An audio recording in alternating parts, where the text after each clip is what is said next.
Welcome to the Business Resource Open House, a tale of two cities, a unique collaboration between Seattle and Minnesota. Now please put your hands together for your MC, Jay Lyman. Hello everyone. Welcome. I'm so glad you're here. We have an exciting and well-packed agenda for today. We're excited, and we're going to hear more about all the different features of today's event. So stay tuned for that in just a few moments. So we're going to start things off. We have Saras Chuap, who's going to be performing a Cambodian blessing dance called Robam Junpur in Khmer.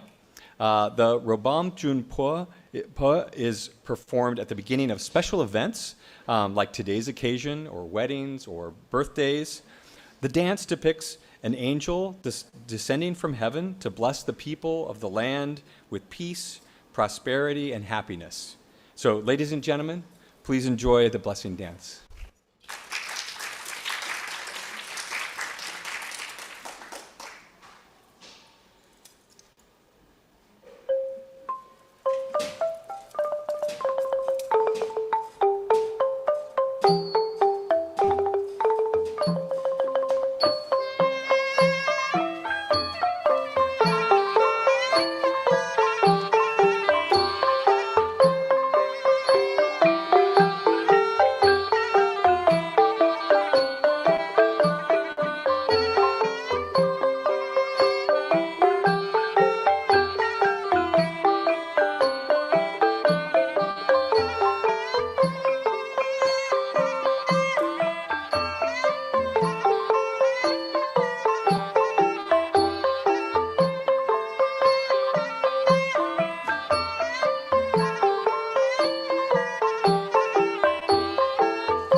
Thank you so much. Thank you.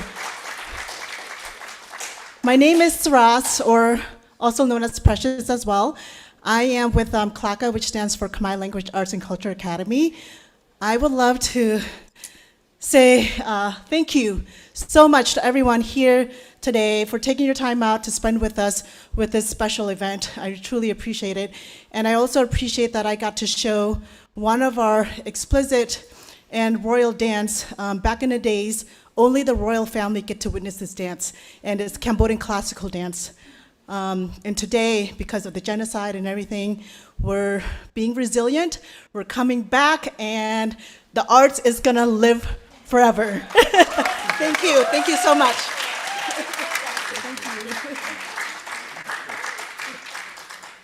Thank you so much. Let's have another round of applause.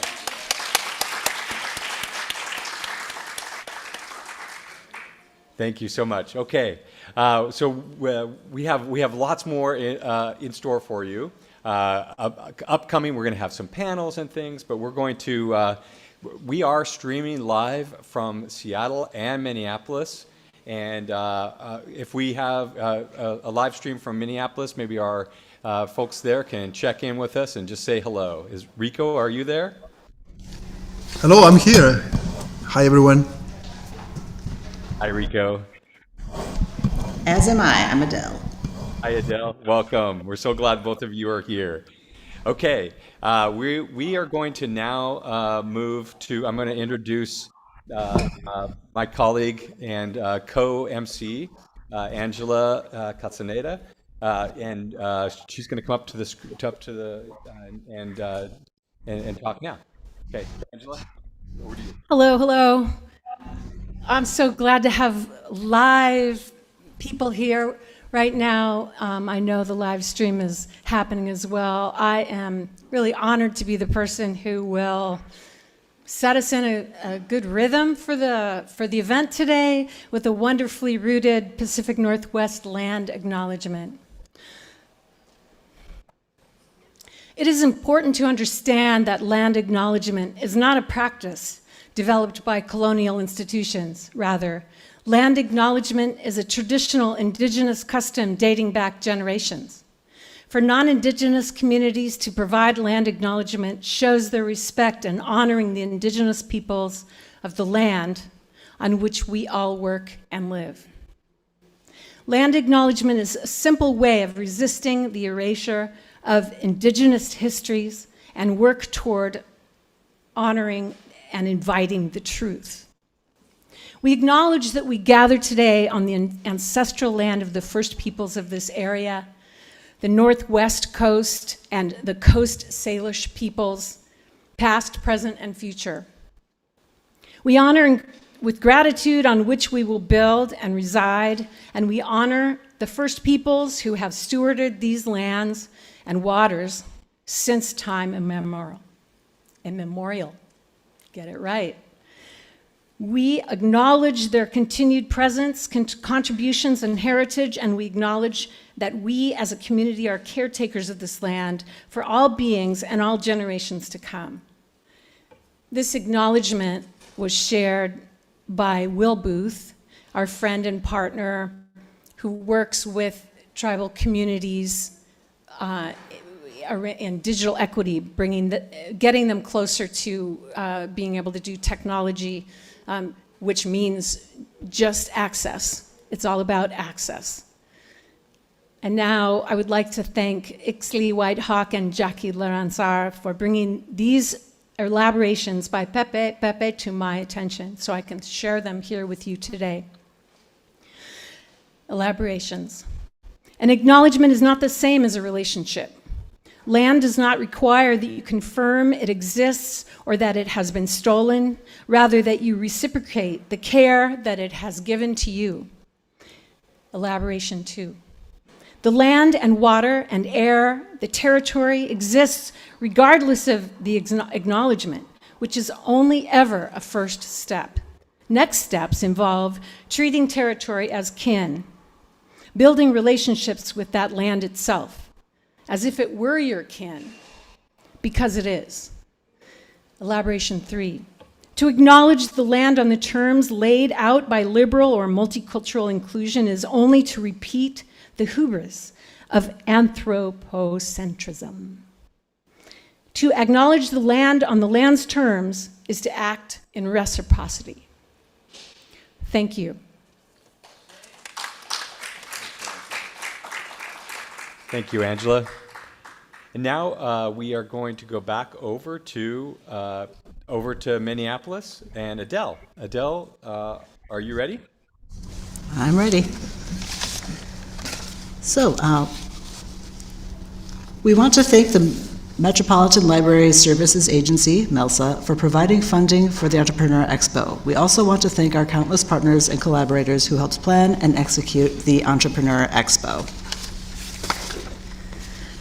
As part of our commitment to address the unresolved legacy of genocide, dispossession, and settler colonialism, Hennepin County acknowledges that the magnificent land and vibrant waterways from which our institutions benefit are located upon the cultural, spiritual, and indigenous homeland of the Dakota Oyote.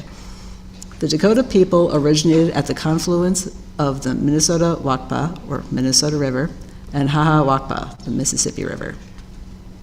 For millennia, the Dakota Oyote acknowledged and embraced the immeasurable expanse of our circular world as Unki Maka, or Grandmother Earth.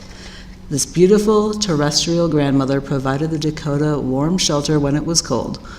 She gave them shade when it was hot. She fed them when they were hungry and gave them water when they were thirsty. She is still the first role model for all her grandchildren, the two-legged, the four-legged, those that fly, those that crawl, those that rise from the ground, and those that flow. Unki Maka unwaveringly remains a nurturing and compassionate matriarch to present and future generations.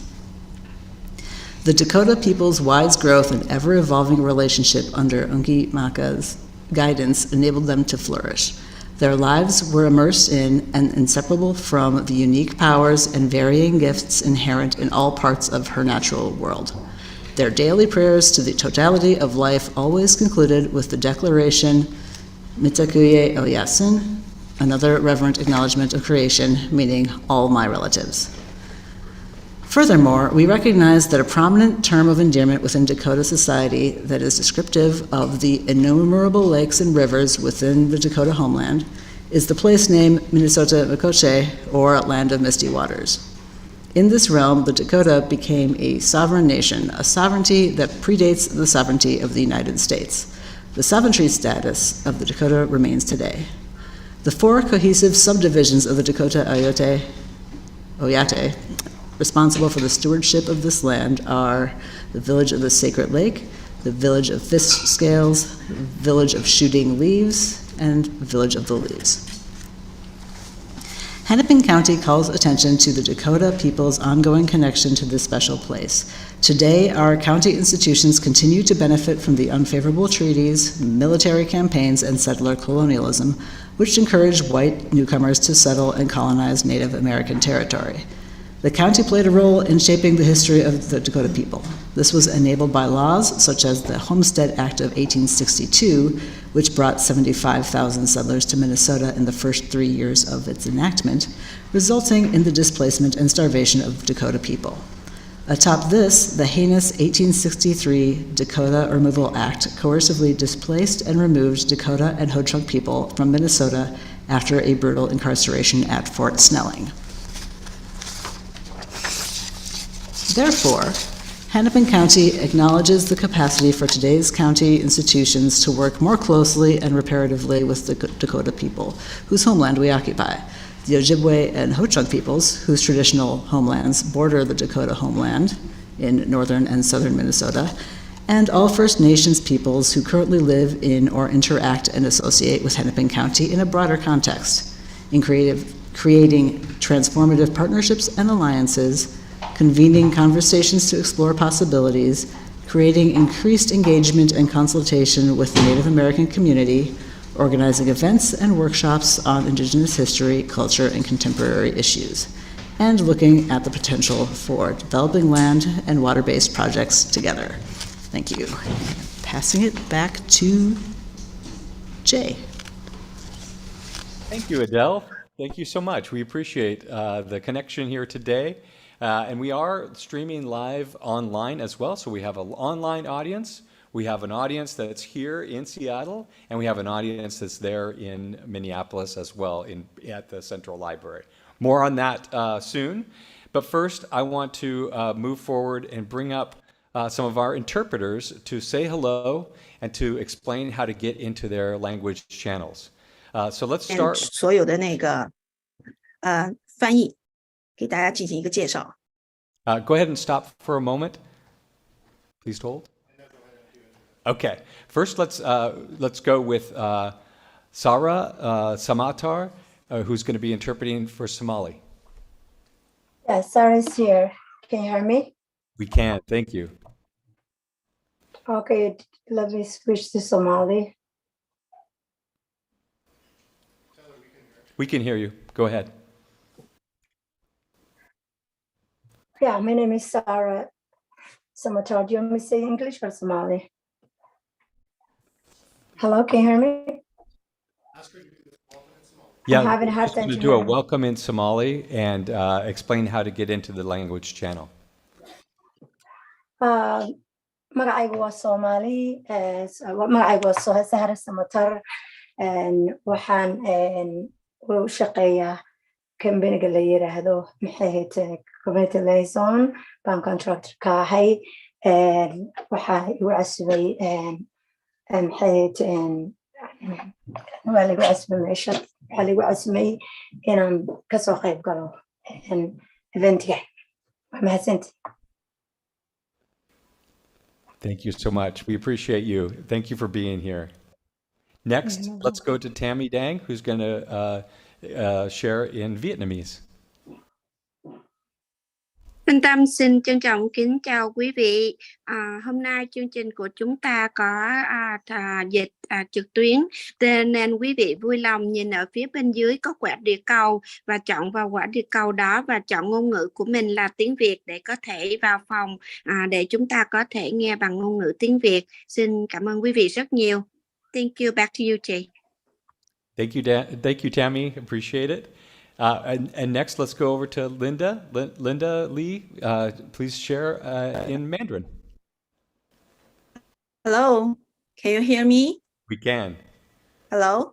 Yes, we hear you. Okay. Yeah. 大家好，我是你们的中文翻译 Linda Lee。请大家看一下我们这个屏幕上面会有一个像一个世界地图一样的图标，请你点击它，并且选择中文选项 Chinese， 然后你就可以听到这一场就是叫双城企业家生态系统研讨会的中文翻译。谢谢。Let's get back to Jay. Thank you, Linda. We appreciate you. And that I just want to acknowledge our ASL interpreters who you all are seeing on the screen. Just wanted to say hello to you. And if you wanted to say hello. Thank you. And then we also have a live captioner today who is captioning in real time as we speak. And just so that everyone kind of gets a sense of what was shared in those other languages, each of those interpreters was sharing how to get into the language channel, which we now just opened up so people can benefit from that happening live now. And if you're online and want to experience that, you're welcome to go down, change your language channel, and you can listen to each of those beautiful languages happening there. And so we want to thank our interpreters, and I also want to, at this moment, set the pace. So interpreters, please help us slow down if we are going too fast. We are going to get so excited today, myself especially, and we want to hear from you if we're going too fast. And we appreciate all your hard work today. Okay, next I want to welcome Mari Shabuya. Mari, can you come up to the virtual stage, please? Hi, Mari. If you want to unmute and say hello, we'd love to hear what you're going to be up to during the program today. Hello, everybody. As Jay mentioned, my name is Mari Shibuya, and I am delighted to, in addition to these other linguistic translations, to be offering some visual translation today. So as we go, I'll be listening to the conversation and creating a visual that charts some of the different resources and themes and be sharing with you all at the end. Awesome. Thank you. Thank you, Mari. And Thank you so much for having me. We're going to check in with Mari as we go, and later on in the program, at the very end, we'll check in and see what you've created in real time there. And I just love this. All of this I'm just so excited about.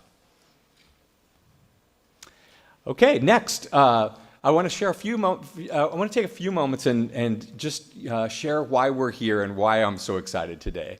So, how many of you, either virtually or in person, have been to one of our open houses in the past, virtually or? Yeah, I'm seeing some hands here in Seattle. Probably no hands in Minneapolis, but Adele or Rico, let us know if you've. We got some hands there. Okay, Today we're excited in particular because for the first time we are doing this in 2 cities simultaneously at the same time. We got started on the planning for this back in January, and we've been meeting every other week to plan this out.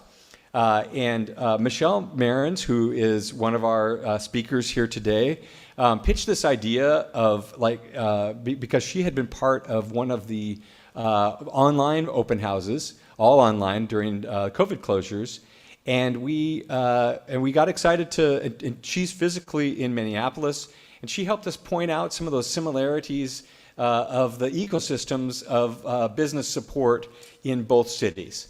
And so we want to today explore some of those similarities. Like both of our, if you look at the county size in Minneapolis and in Seattle, the surrounding counties, we're about the same size. Both of our cities have immigrant populations of people who've come to these places. So there's some similarities. We also want to talk about differences today and explore some of those differences as they come up.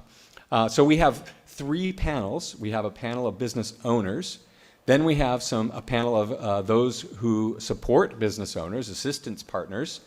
And then finally, a third panel of government agencies who also support small businesses. And we hope to hear some of those similarities in our 2 ecosystems. We also hope to hear some of those differences so we can learn from each other in real time today, and very excited about this. Adele, do you want to share a few things you're excited about today? For sure. Thank you, Jay. So one of the questions about, that brought us here is why are we doing this together, being so far away? And a lot of that comes, a lot of our similarity comes because we're both libraries. So we work with and in community, and we serve as a bridge. We're trusted by the community, and it's right there in the name. We're public libraries. We work with community-based organizations like MEDA and Connect Up to assess gaps and deepen relationships and work on community building. Our bridge extends very easily to the public agencies and government agencies that support entrepreneurs, and we all focus on small business development programming. And with that, I think we get started. So I am going to introduce Rico Duran. Take it away. I got the right mic. Hi everyone, thank you Adele, and thanks everyone for being here. So my name is Rico Duran, and I work for the Latino Economic Development Center in Minnesota. This is a nonprofit organization with a 20 years history serving the whole state. We are a CDFI. Our mission is to provide access to capital to our communities. And we have our programs. I'm a director of business development, but also we provide access to capital, like I said, through our Department of Lending and Agriculture program. So, providing all this access and also technical assistance to our businesses We do it through education, through resources, but at the same time, the opportunity to create events and also working in collaboration with these wonderful organizations and agencies.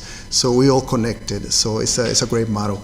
So anyway, something pretty quick. I just want to say a big and quick commercial. This coming October 21st, we're going to have taco tour on Lake Street.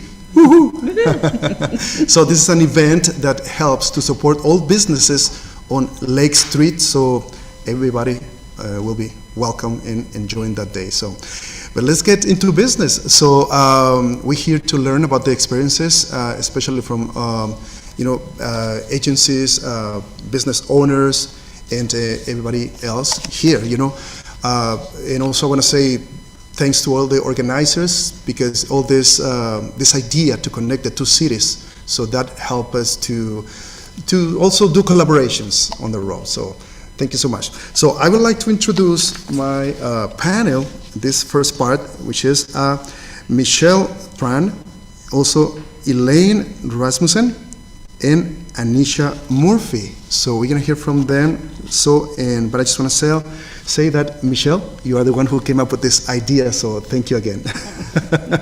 So people need to know the face, right? Anyway, but please introduce yourselves. Yes, you need to use this microphone. This one? Yes, that one.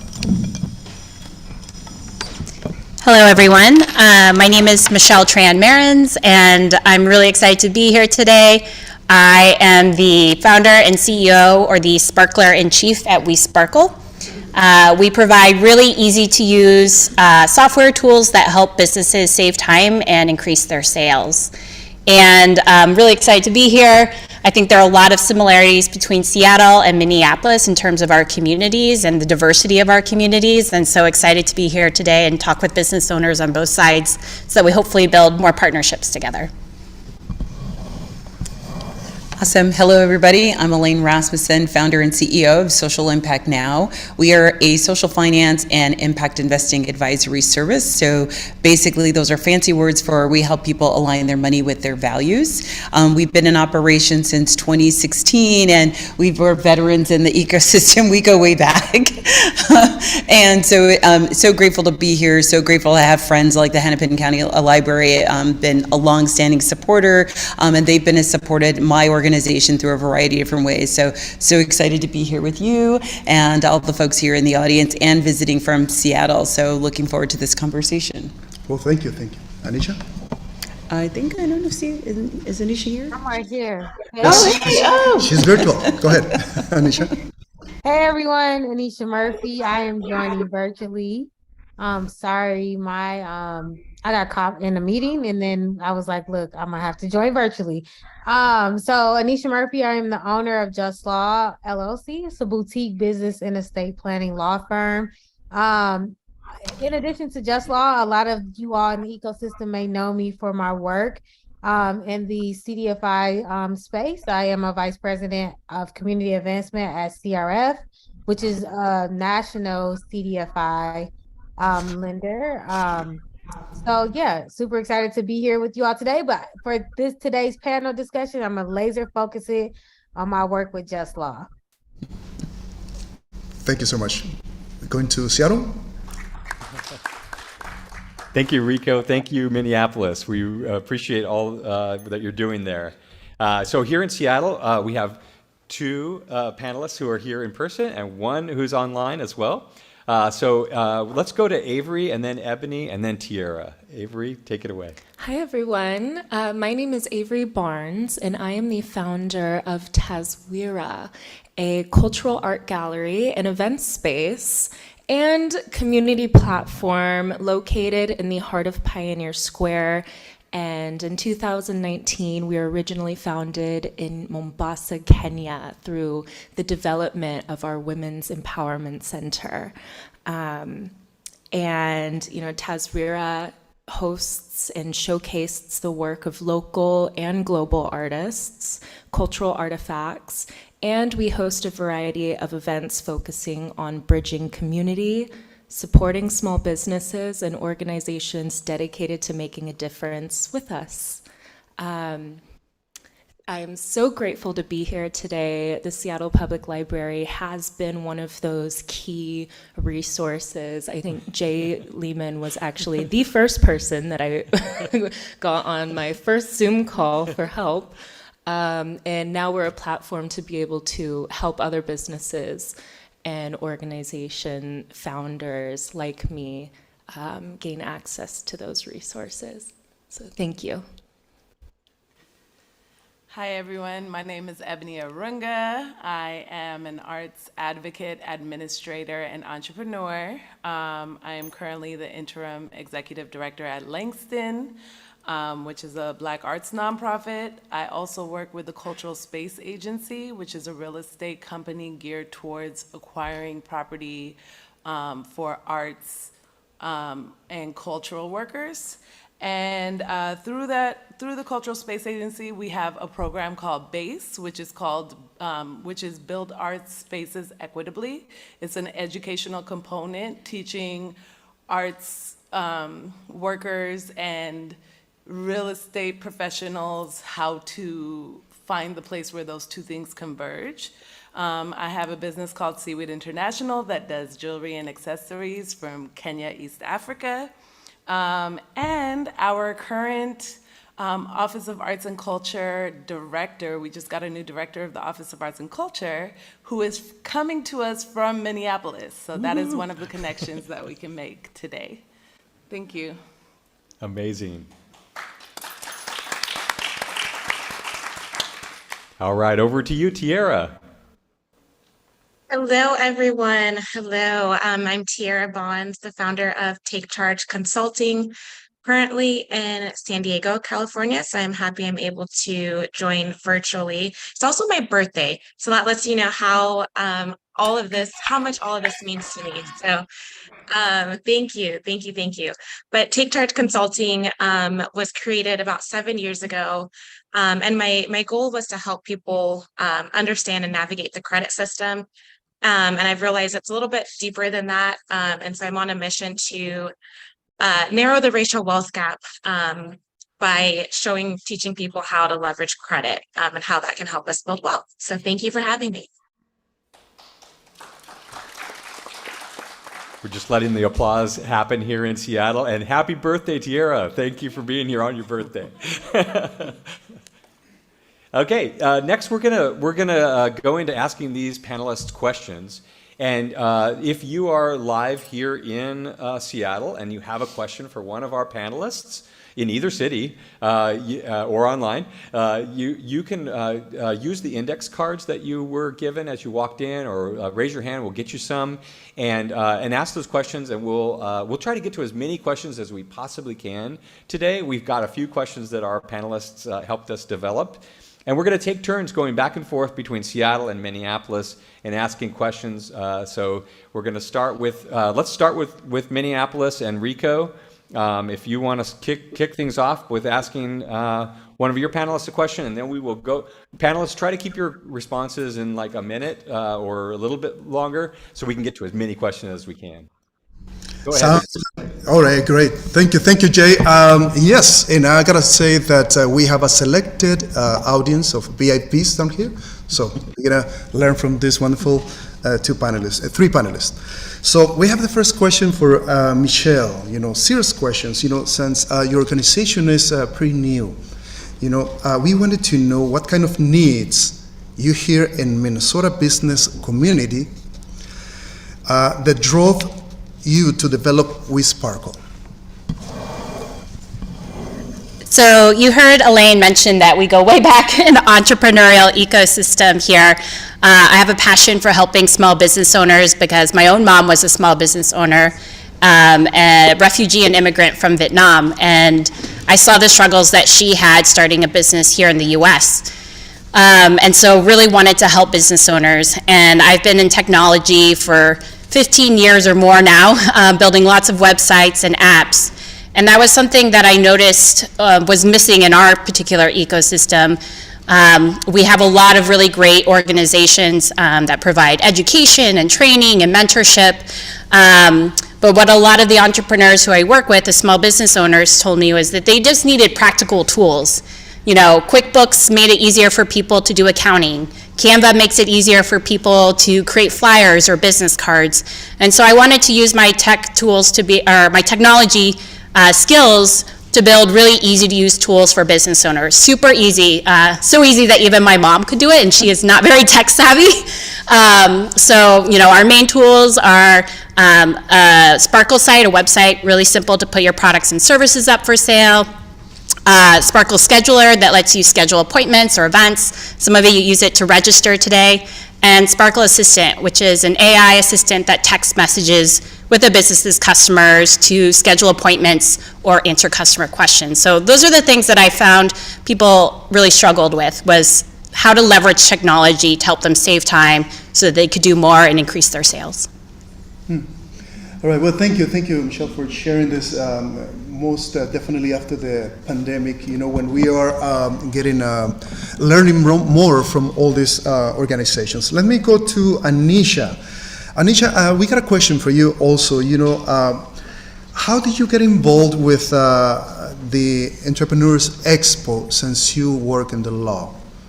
That's actually a really good question. So I, like Michelle and Elaine, actually know them from the small business ecosystem in the Twin Cities. So before I started Just Law, I was working at the Northside Economic Opportunity Network, and any entrepreneur in the space. And when at Neon, we used to say, go into business to solve a gap. And at the time, I started Just Law because I saw a gap in the marketplace between the traditional legal offerings that was being offered to us, especially BIPOC and underserved entrepreneurs, and also the and making it relatable, right? Like lawyers were saying stuff in legalese and all that. So I got to your question, introduced with the Entrepreneur Expo during my time at Neon. We actually would table the Entrepreneur Expo each year. And from there, I had done numerous of workshops. Like, Elaine said, we have partnered up and done workshops with Hennepin County Library. We've from all types of ranging topics, from legal to just simple business needs. And so to be back today is sort of an honor for me, as coming with my legal expertise. But I do want to say, give a nudge to Neon or just the small business ecosystem, that the Entrepreneur Expo Hennepin County does a great job of curating these type of events yearly so that the entire ecosystem can come out and share their different tools and resources with the market. And to see it expand to two cities now is amazing. Thank you, Nisha. Let's go to Seattle. Jay, how's everything down there? Thank you. I'm going to ask, we'll go in the same order we went before, and I'm going to ask Avery a question first. So Avery, what help did you need when you first started your business, and how did you find the resources that you needed to get that help? Well, that's when you're launching a business or trying to share your story from level 0, you really need an audience to be able to share that story with. And similar to the business expos, that was how I was able to get the word out on, this is the Women's Center, here are products, and sell them to be able to drive funds over to our center at that time. And this was in 2021, so actually coming right out of that very weird stage where things were kind of starting to come back together. And so vendors markets was a huge platform. So finding platforms and now, being able to host those for other businesses. Our location is very conveniently located to all of the stadiums and Seahawks games and Mariners games, and where thousands and thousands of foot traffic is just driven into that area. And but platforms, partners, communities, working with other nonprofits like Community Roots Housing here in Seattle was what got us our space, really, and in the Office of Economic Development. As a small business owner and one that was 21 years old at the time, I had no idea of the resources that were actually available through the city, through the libraries. And so now we're sitting at tables having the conversation on how to make sure that other startup founders are being able to gain access to those. But you know, that's where a lot of the funding came from, and our platforms and that community base that once we opened our doors, I had a whole email list to send the word out to. So that was a huge pivotal moment for me in my business. Wonderful. Thank you. Thank you for that. Got some applause happening here in Seattle. Thank you. We'll go to Ebony, and then Rico and I will take turns asking our two online panelists next. Ebony, I wanted to ask you, we talked, Avery mentioned the pandemic, and of course we're it's something that's high on our minds of here in 2023. How do you think post-pandemic economic conditions have shaped community priorities? Have they, thinking about accelerated loss of anchor sites, deepened affordability challenges? Can you share a little bit about your thoughts there? Yeah, so one of the things that I saw in the pandemic that was really inspiring was the amount of mutual aid that popped up in community. And so I think that is something that we're taking with us into the future. A lot of businesses have closed down. I just read recently that McPherson's is closing down.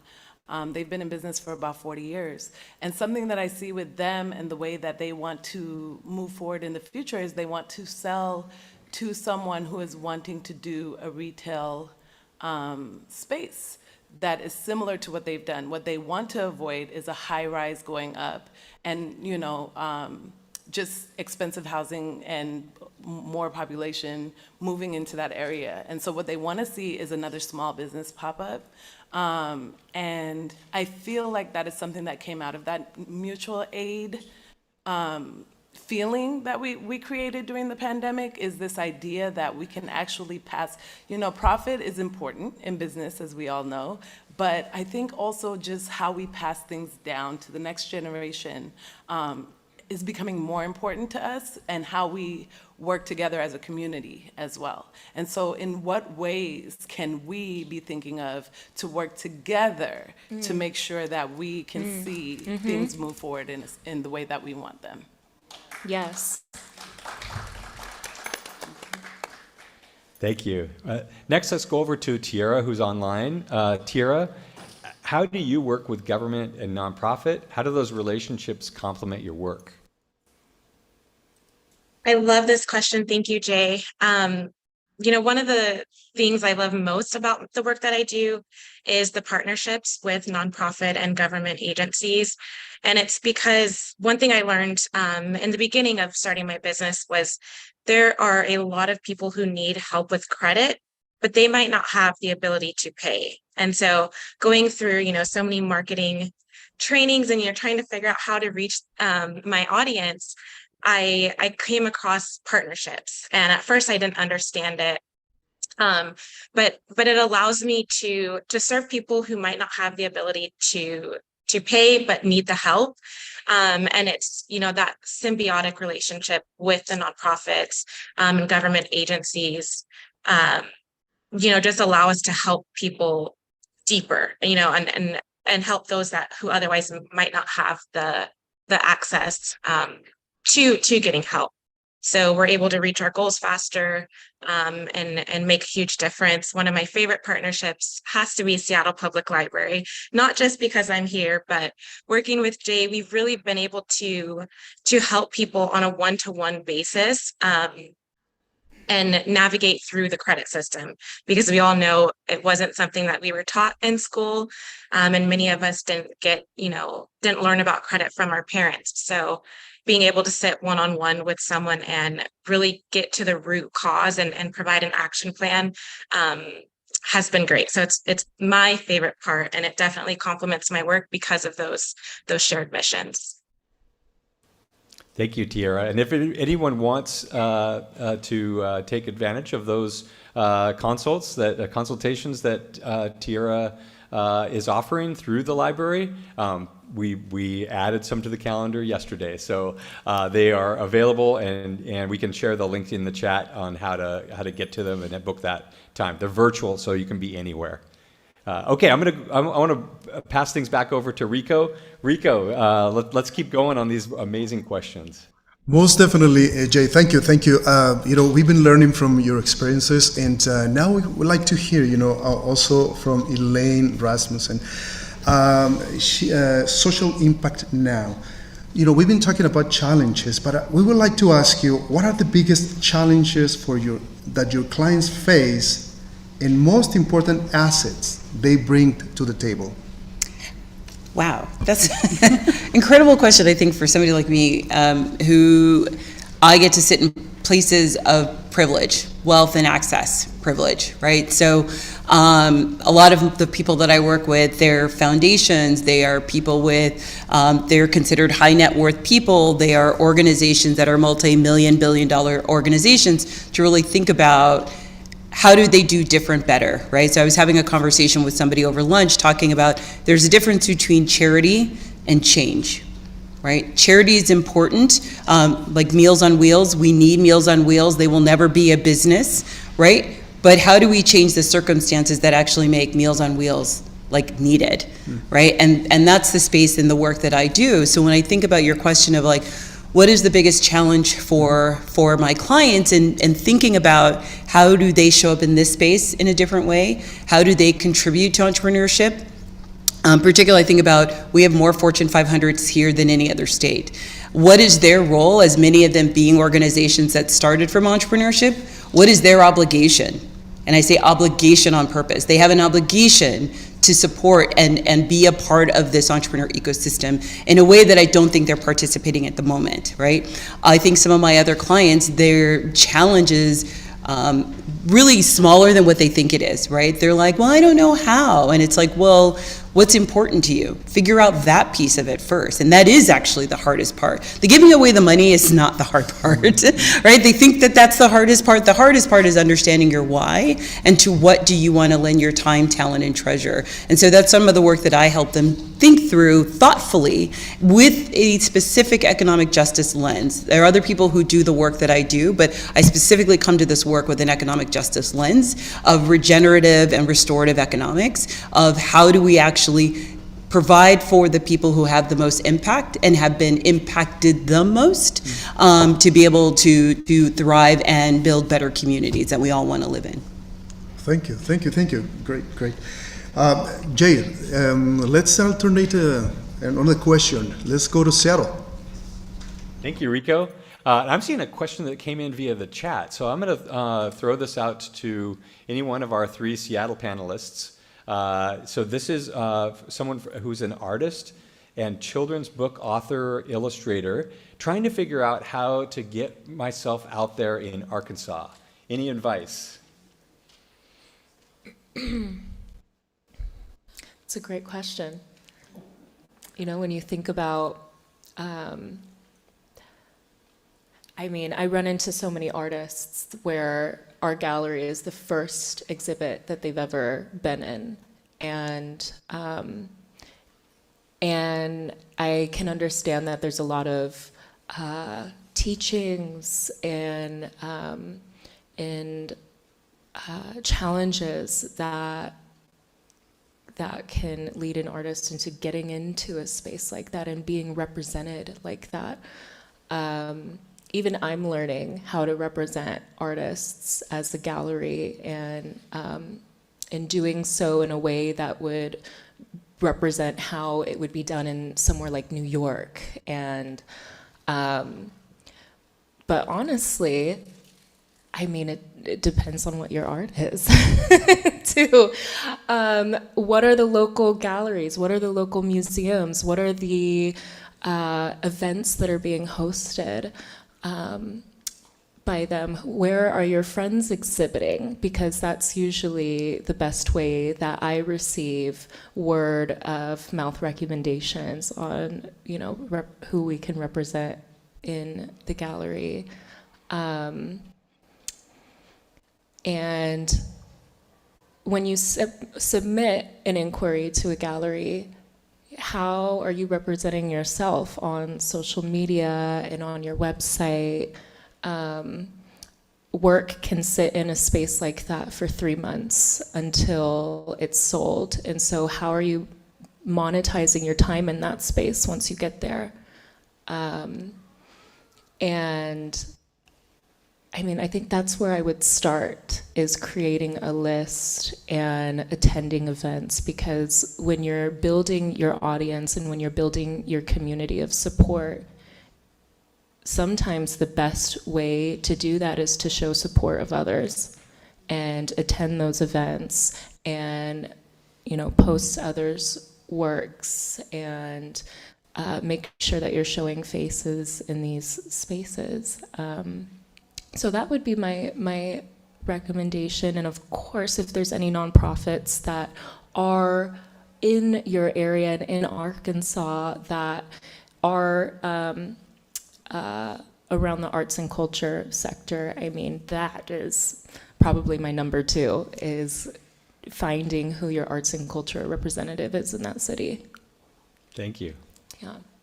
I would just like to add to that for the children's book author, that go to your local libraries, offer free readings, go try to talk to people that work in Seattle, in your public school system, and see if you can get into those school libraries or come do readings in their classrooms, and also utilize social media and just get the word out there. Do a YouTube of you reading your book.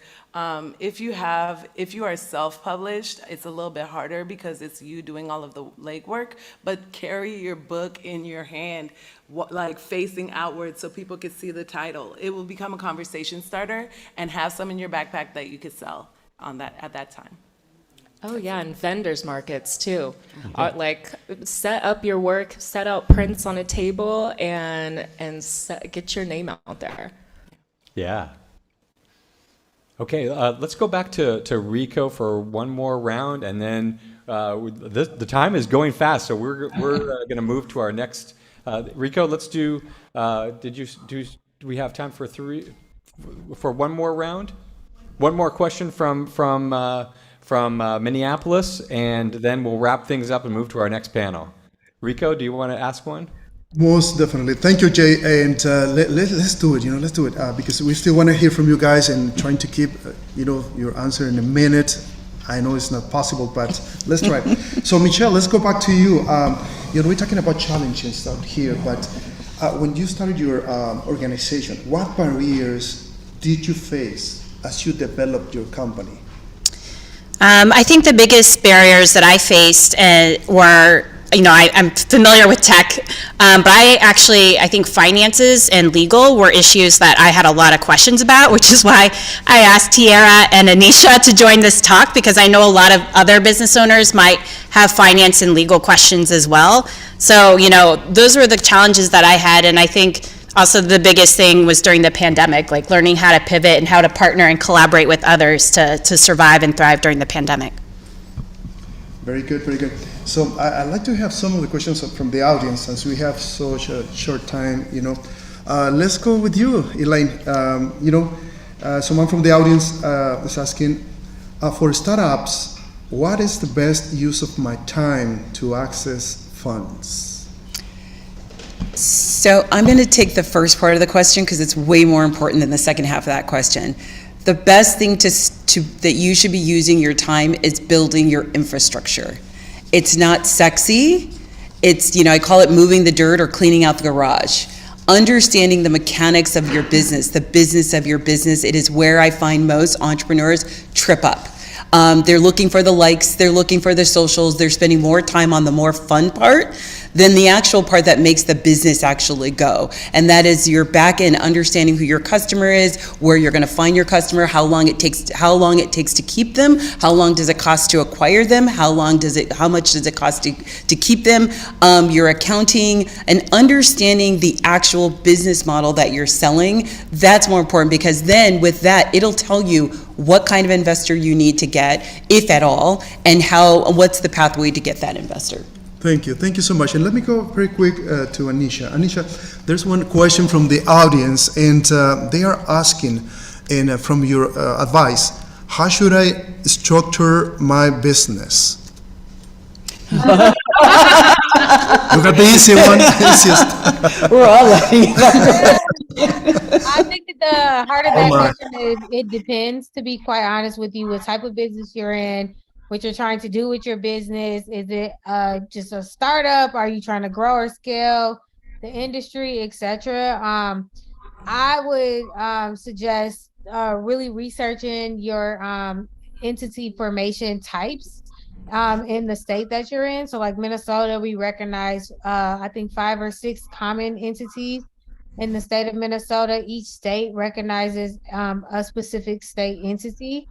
And then going from there, I also offer 15-minute consultations that we can chat about entity formation anytime.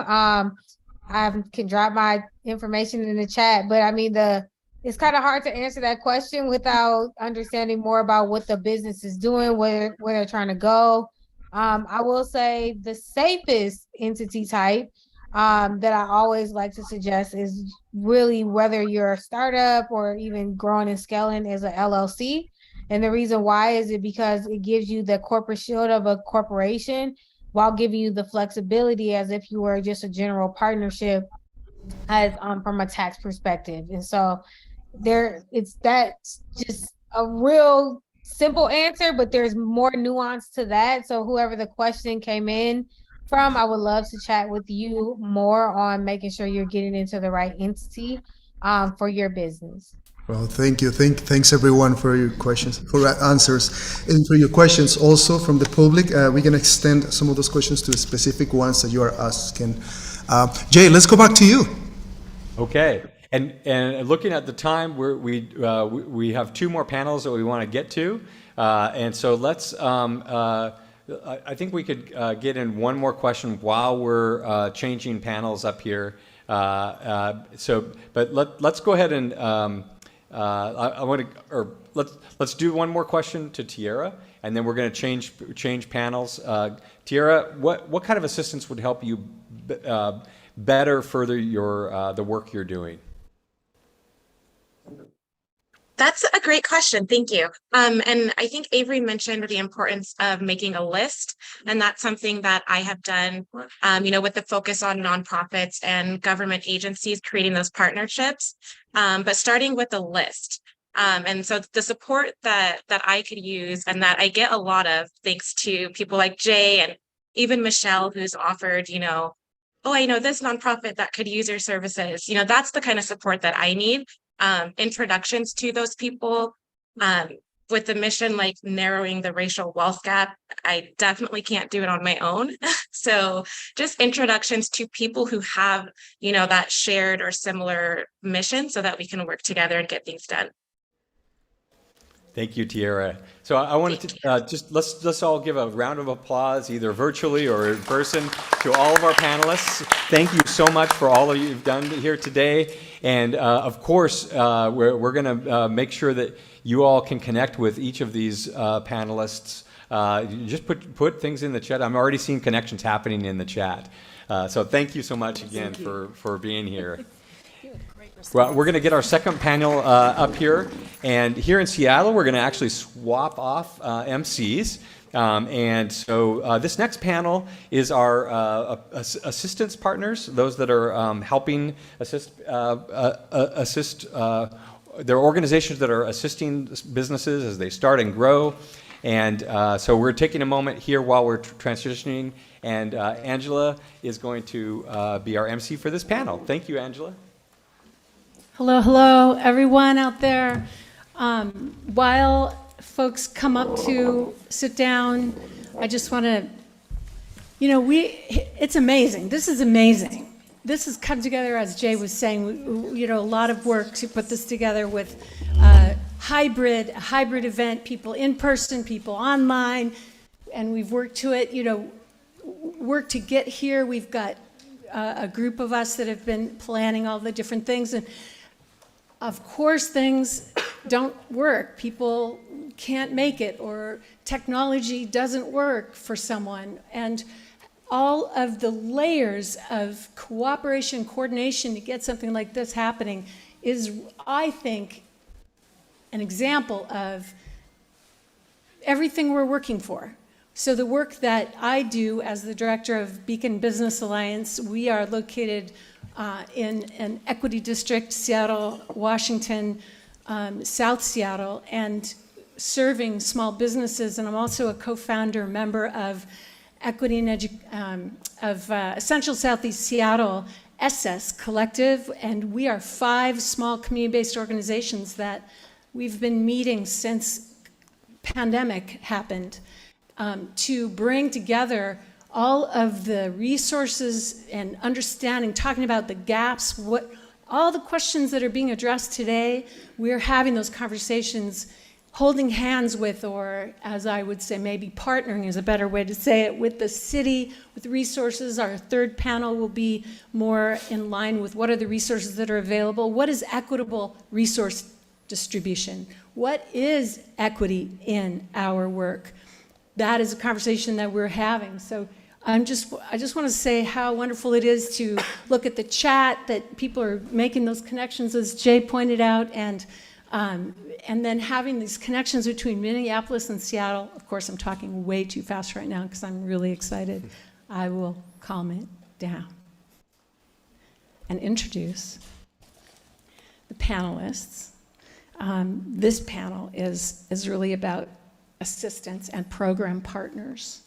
So Mike, and Laura and Quinn are all here. Can you please introduce yourselves?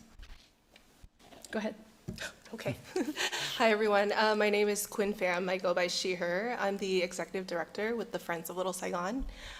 We've been around for about 12 years. We're a community development organization that supports the neighborhood of Little Saigon, which is in the Greater Chinatown International District. And Little Saigon has a very unique story compared to the rest of the neighborhood.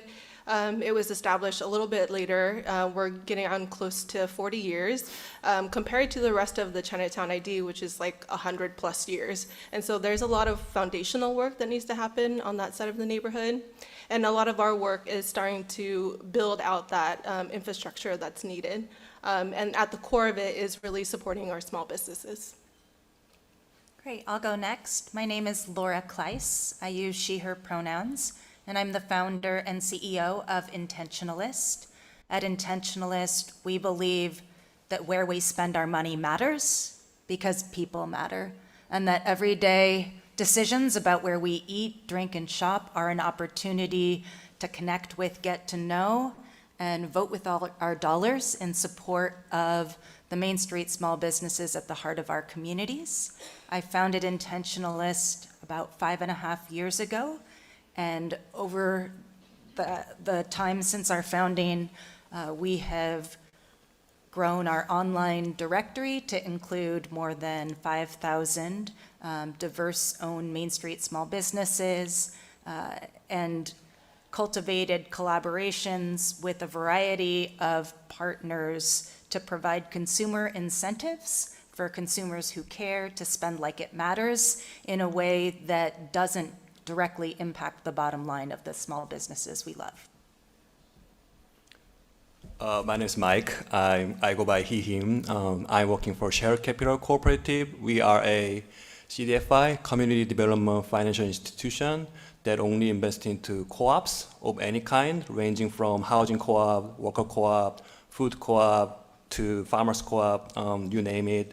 If you're not familiar with co-op is basically jointly owning something, some business together while operating it democratically, while enjoying some profit sharing at the end.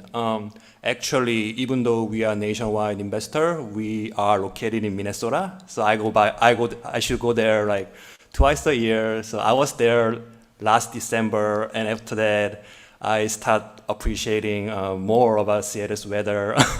So I think everybody in Seattle should travel to Minnesota and come back and start to be more grateful about our city. Yeah. Thank you.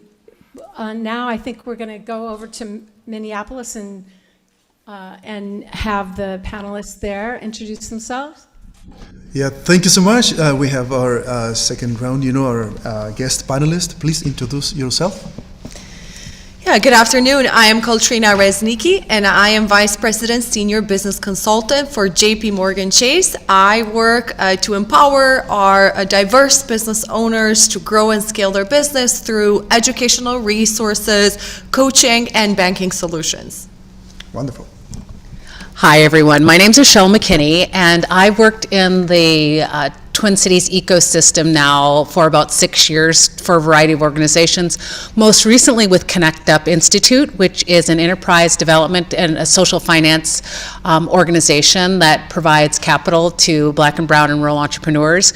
And that organization is actually run by Elaine Rasmussen, who was on the previous panel. She's a for-profit and manages a nonprofit. So we've done some work within the community, and then about 3 weeks ago, I started a role at Hennepin County, and so I will be on the next panel that's related to government as well. Thank you for introductions. Let's make it more funny, more fun altogether. So we're going to alternate questions. So let's go to Seattle first.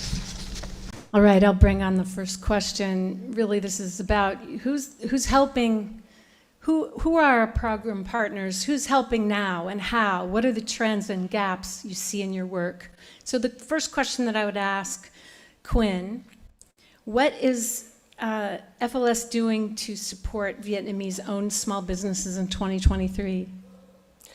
We're doing a lot of different things. As a community-based organization, we're bounded by our boundaries, and so we support mainly businesses within Little Saigon, and majority of them are Vietnamese-owned, immigrant and refugee-owned businesses. And so a lot of our work is direct technical assistance, so we go directly to the business. Most of the time, we're just having a conversation, and then it leads into a lot of different issues that are going on with the business, and then we try to triage all of the various issues that they're dealing with. And so some of it is more business operations and assistance. Other issues are around like public safety and sanitation. And so we kind of address at different levels and bring on partners to help us resolve some of those issues and come up with strategies together with the business owners. So that's one part of our work. Another part is we also do a lot of community organizing and capacity building.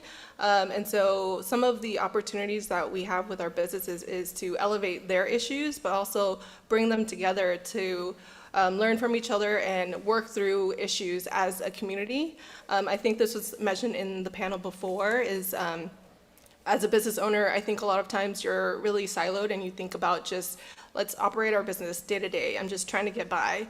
But I think as we understand, to be successful, especially in a small community, your business has to think outside of your own individual storefront. And so to succeed as a neighborhood and as a business, it goes beyond just the one, like your own operations. It's how you work with others. And I think that's a role that we play in some of that work. Thank you, Quinn. Laura, why did you start Intentionalist? It wasn't because I wanted to be an entrepreneur. No, and I say that because earlier there was a conversation about the importance of identifying gaps. And for me, it was really important to fill the gap that increasingly I couldn't ignore between our good intentions to show up for and support Main Street diverse-owned small businesses and our ability to easily take action. If you think about it, last year on Small Business Saturday, Americans collectively spent over $20 billion in a single day. $20 billion. And if you think about, well, what is Small Business Saturday? It's marketing and collective action. And so I started Intentionalist in part because it seemed like if we can close that gap between intention and action, we can put our collective thumb on the scales of economic justice in a really powerful way. Thank you, Gwen. I mean, Laura, hey, I think we are running a little bit behind, so I'm going to go ahead and, Mike, could you respond to a question before we hand it back to Minneapolis? Yeah. The question that I have for you is, what unique finance challenges are you hearing from entrepreneurs? Yeah, sure. We always talk about access to capital, but I think the more unique, challenging thing is there is not much of affordable and patient capital out there, actually. So let's say, for example, I can make a loan for you right now, tonight, with some high interest as a risk premium. But now you do have access to capital, but you're gonna be deferred because with that high interest rate. So we CDFI, we really try to diversify our funding source to blend down the interest rate that we can offer to you. And at the same time, through intensive technical assistance, we really want to make sure that you are choosing right amount of the loan in right maturity, in right product at right timing. All this is to make sure that your loan is actually repayable and affordable to your situation. And even after that, you will still have trouble repaying our loan. But we are not going to be so quick to declare that you are deferred. We're going to be patient. We're going to wait. We're going to modify and restructure your loan to better accommodate your challenging times.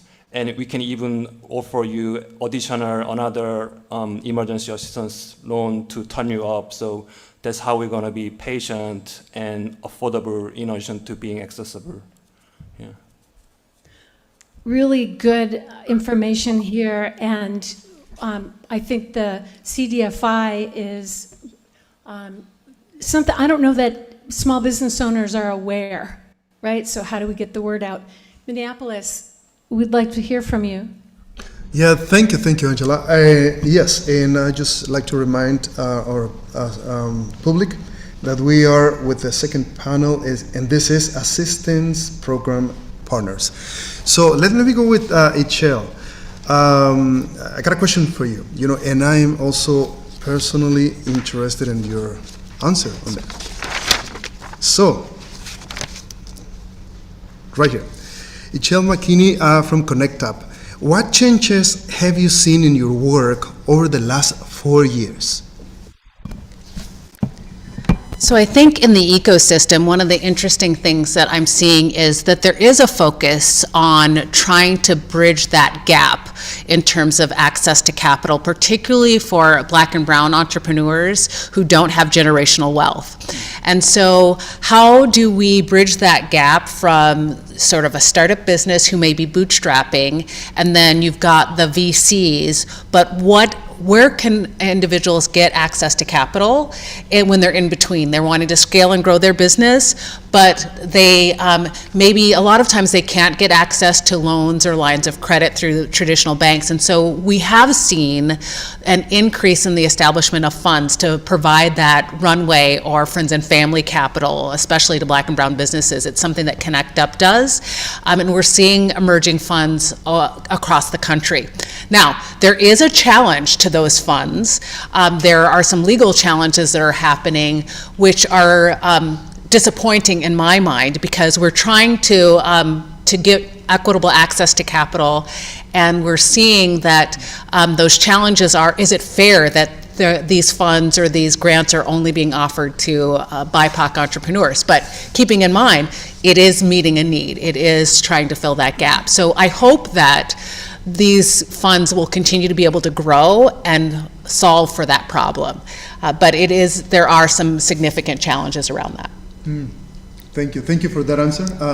Let me go back to you now, Katrina Resnicki from Chase. So we got a question. What is the most common misconception people have when they come to talk to you?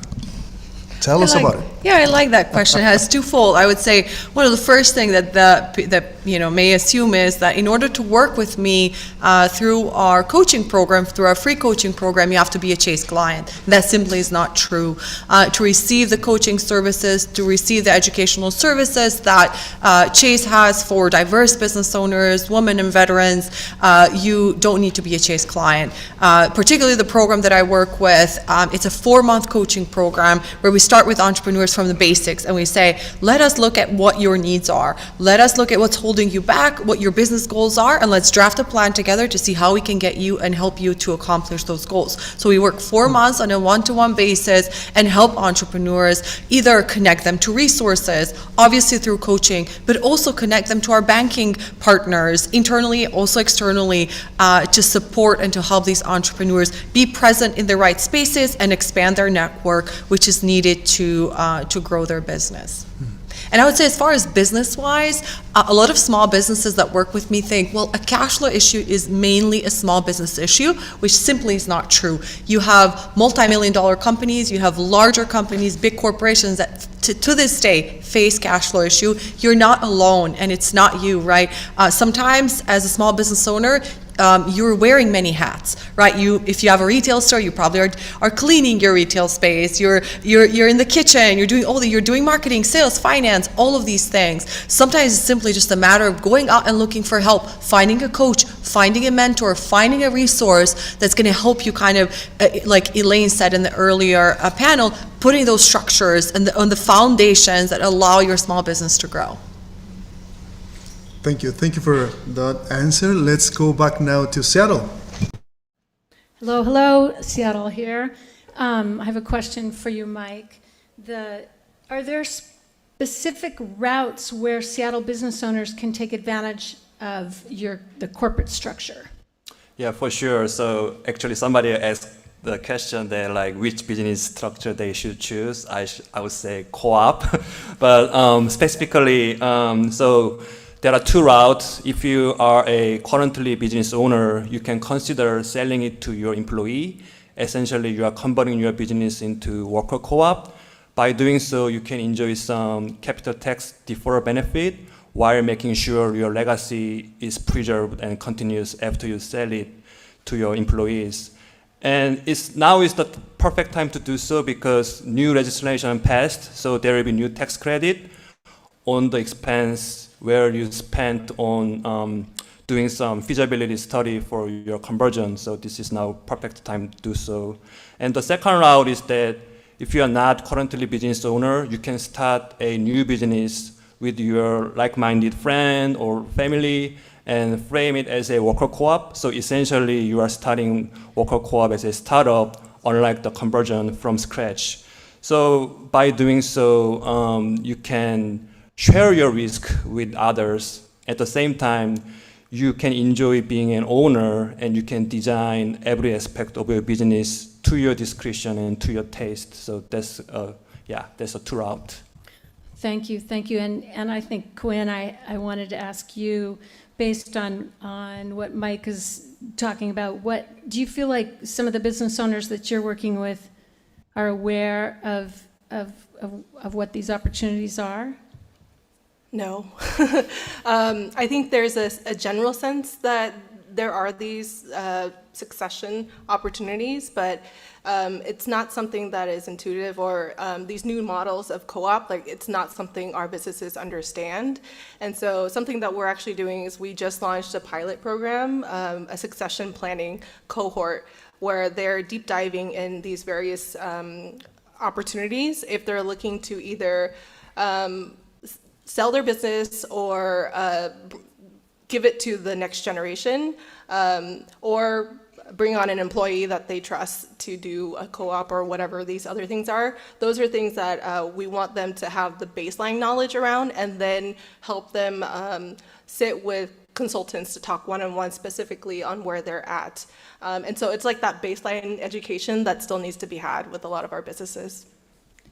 We all are doing some level of this work, a lot of us here, and this sounds like a good model, and sharing what we're doing, that's what this is all about. Laura, I wonder, with the businesses that you are working with directly, does any of this resonate? What are you experiencing? So I think that anybody who talks or works with small businesses know that if you ask for their top 3 challenges, you're going to hear capital, technical assistance, and capacity building. On the side of the equation where Intentionalist engages, which is focused on how we harness consumer and organizational spending to intentionally support diverse Main Street small businesses, I would argue that there's also a gap when it comes to connections and non-extractive enabling technologies, right? And that's a fancy way, I guess, of saying, as I started to talk to more and more small business owners as a somewhat conscientious consumer, I was really disappointed to learn that so much of the convenience that I was enjoying came at the direct expense, sometimes at an unsustainable level for the small businesses that I thought that I was supporting. Mm-hmm. Where Intentionalist fills that gap is, one, by providing a connection to that last mile to consumers who care and want to be intentional about supporting Main Street diverse small businesses. And then secondly, part of our secret sauce has been the collaboration that we have with professional sports teams, financial institutions, companies, local government, and community-based organizations that can serve as catalysts and sponsors of non-extractive deals and discounts, leveraging our platform in ways that drive exponential consumer spending for these small businesses that we care about. Beautiful. Can I get some applause from the audience as we move over to Minneapolis? Thanks. All right, let's hear some of the questions. I know we are running out of time, but still important questions. Please, Ikshel. We would like to ask you, what do you see as the strength of the Twin Cities entrepreneurs ecosystem in lifting up BIPOC, women, and immigrant entrepreneurs, and where are the urgent areas for growth? Okay, there was a lot there, so let me see if I can remember this, the question. So, I think one of the things that the murder of George Floyd really brought to light is a lot of the inequities in the state of Minnesota in terms of income, access to credit, and the history of redlining, and a lot of things that have impacted BIPOC families from having an income that is equal to that of the families in Minneapolis, the white families. And so when you actually look at the numbers, it is shocking. And so I think one of the things that we've done that we're good at in this ecosystem is that we do have solutions for various stages of where businesses are. I think we have some work to do in terms of how do we make it less siloed. So any entrepreneur, not just BIPOC entrepreneurs, know where to go for the next step and for what they need. I think there have been, I want to applaud some banks. I don't know, maybe I won't name names, but there have been some banks, maybe I will, because they're doing the work, right? So Bell Bank here, and it's actually a family-owned bank that is in Minnesota and North Dakota, has developed a program called the Starfish Program, where they provide loans and lines of credit, and they're specifically working with BIPOC and women entrepreneurs. And I think that there are other organizations like Connect Up who's developed a fund specifically to serve the BIPOC community. And so there are organizations that are doing the work and providing the support for BIPOC entrepreneurs, and I do think that there is still more work to be done. There are still more opportunities. And I think the other opportunity is out there is for our philanthropic partners to support the organizations that look like the community that they want to serve. So if organizations are wanting, or if philanthropic organizations are wanting to support BIPOC entrepreneurs, find an organization that's run by BIPOC leaders. And so I think there's an opportunity there as well. Thank you, Ikshel. And you know what? I want to follow up with that question, for Kaltrina. And since we're talking about strengths, and resources, but from Chase, what kinds of help do you offering for businesses? Absolutely. I'll talk a little bit about the program that I lead, where I'm a consultant here in the Twin Cities. I touched on a little bit earlier on the coaching program. So we welcome all entrepreneurs that are based here in Minnesota that are looking to grow and scale their business and need a coach to help them. Please do reach out. I left my business card somewhere. Certainly that's one resource. Is for free. You don't have to be a Chase client. And what I say is not just the coaching part. The idea is, how do we help you make networks? How do we help you get to the right spaces? How do we make the right connections for you? There's been so many success stories since launching this program where we've seen a company that had an idea, and today that business is present in 170 different stores here in Minnesota. So how do we help you make connections? I think that's the key component of our coaching program. We also have relevant educational resources. We partner with stakeholders. We sponsor events, different conferences. We also do deliver. We have 5 different workshops where we talk about marketing in a digital world. We talk about cash flow management.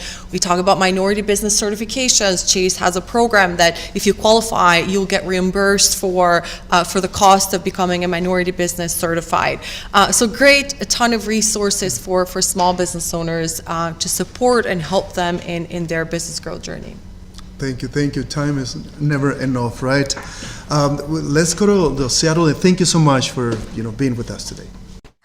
Thank you, Rico. I think we are moving forward and running a little behind, so unfortunately we're going to have to move to the next panel. And I'm going to bring Jay Lyman back up, who's going to be in charge of that. Thank you all. Thank you, assistance partners in both cities. Thank you so much for all of your Cảm ơn quý vị hai thành phố đã hỗ trợ cho chúng tôi. All right, if we could have our next panelists come down, thank you. And while that's happening, I just want to, I think we have maybe one of the interpreters that's in the main channel. I'll let you help, John. Welcome. Yep. We're doing a little technical troubleshooting here. Hold on, everyone.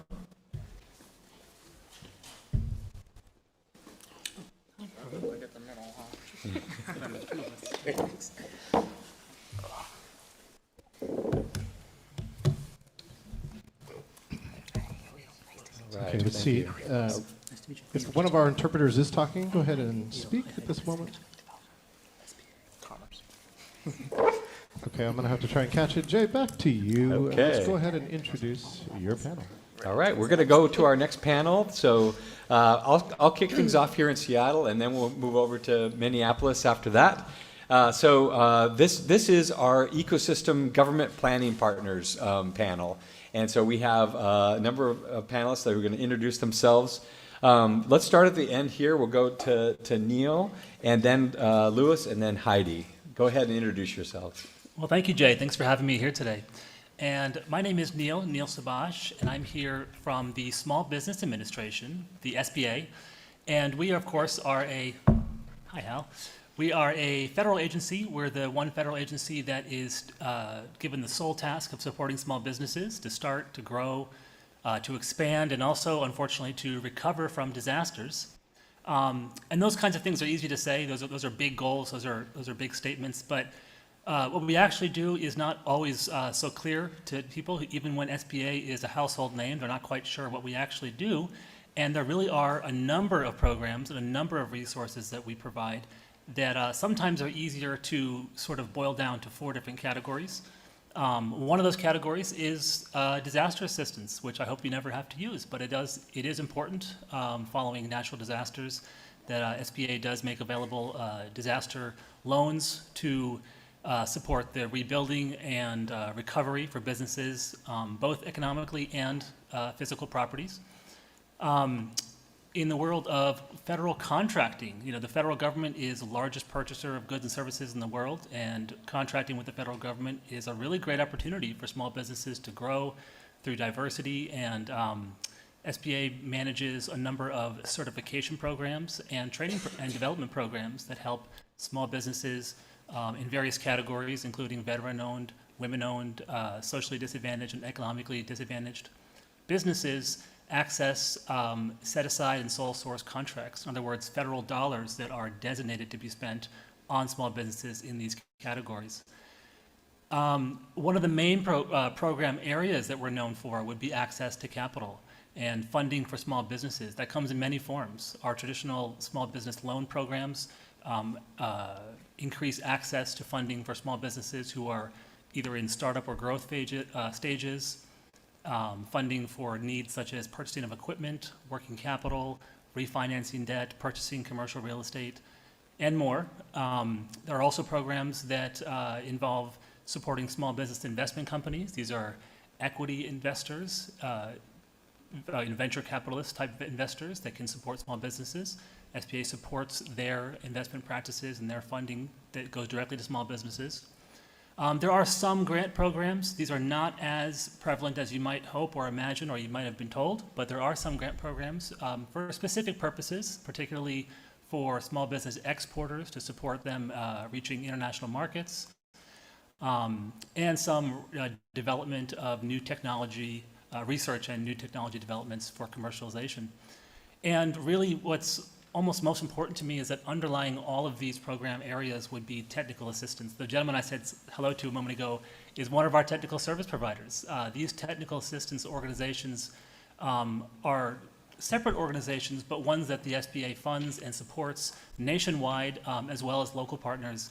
These include folks at SCORE mentors or volunteer small business mentors, the small business development centers, women's business centers, veterans business centers, our community navigator programs, which are basically community-based organizations serving specific community and demographics, and others. So really technical assistance lies at the root of all of this, and it's just it's funded so that it provides no-cost support in the form of a one-on-one advising to small businesses at any stage and for any purpose, really.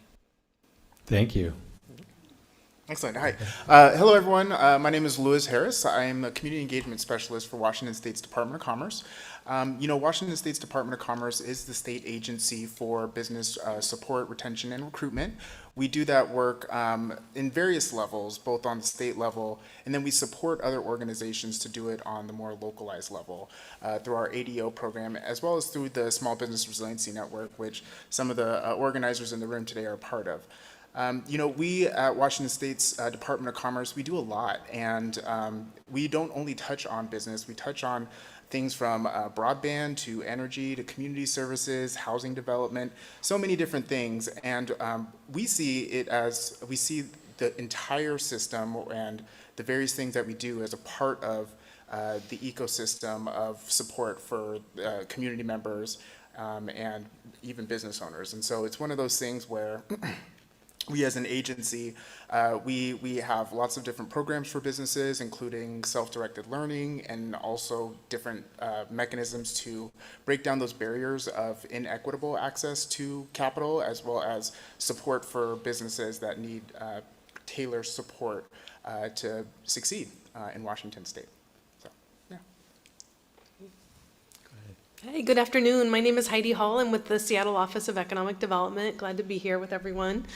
So we support, our mission is to support an inclusive economy, and I manage our community wealth building team, which is a newer team at OED, but it comes out of years of engagement and partnership with our neighborhood business district partners. I'm looking at Angela, Quinn was up here before, I see Kate, you know, a lot of years and years of conversation and really, you know, focusing on addressing the racial wealth gap and interrupting commercial displacement. And so over the last couple of years, we've launched a number of new programs and strategies around commercial affordability and ownership, and I think we'll be talking a little bit more about some of that, but supporting, providing opportunities for businesses at the phase that they're at, and a continuum of support from, pop-up to long-term lease support through our Seattle Restored program, our tenant improvement program to support small businesses and lower occupancy costs as they go into commercial spaces, to our newly launched Business Community Ownership Fund, which is a shared ownership model for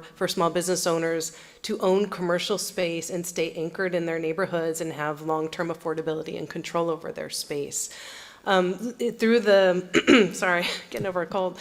And so again, those partnerships have been so essential, and within all of these programs, just really deep technical assistance, wraparound supports, and access to affordable capital are big threads that underlie a lot of that work. And we've actually partnered through some of the pandemic response work through both SBA and the Washington Department of Commerce through our Capital Access Program, really trying to increase access to affordable capital for small businesses, and both, addressing some of the systemic barriers and access issues while also thinking about new models and new opportunities to meet businesses with the needs that they're at, whether it's culturally responsive, Sharia compliant financing or revenue, other sorts of ways to access capital. So happy to talk about any of those programs more and excited to be part of this conversation. Thank you.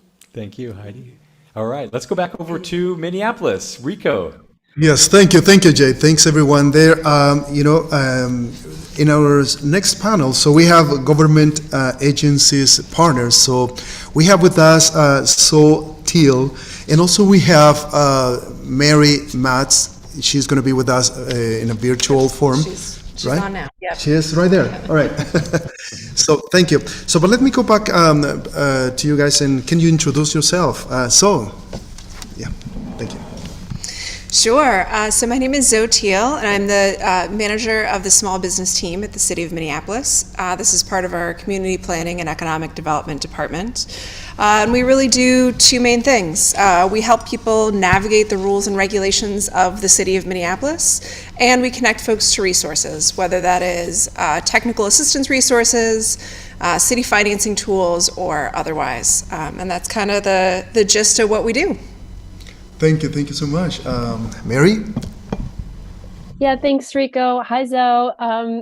Pleased to be joining everyone remotely today. And I want to say thanks to all the business owners that are sticking through this panel and really taking the time to invest in your business and learning about all the opportunities that are in our great cities. So my name is Mary Mates. I manage a suite of business programming that we offer through Hennepin County, through our Elevate Hennepin initiative. I get to work with a really amazing team of people, both here in my office, and then work with a really over 39 advisors to deliver programming and one-on-one technical assistance to the businesses in Hennepin County. I also get to work with Zoe and Rico, and so it's really great to be in this space and talk about the work that we're actually all doing together in our ecosystem. So thanks for having me today. Thanks both of you. So let's go to the first question, but now we go to Seattle. Please, Jay. Thank you, Rico. Okay, so our first question, I'm going to stay with the same order. We'll go to Neil first. Neil, you talked already about some of the things we were going to ask you at the beginning. So maybe what types of small businesses are in the best position to qualify for funding? It's a good question. And,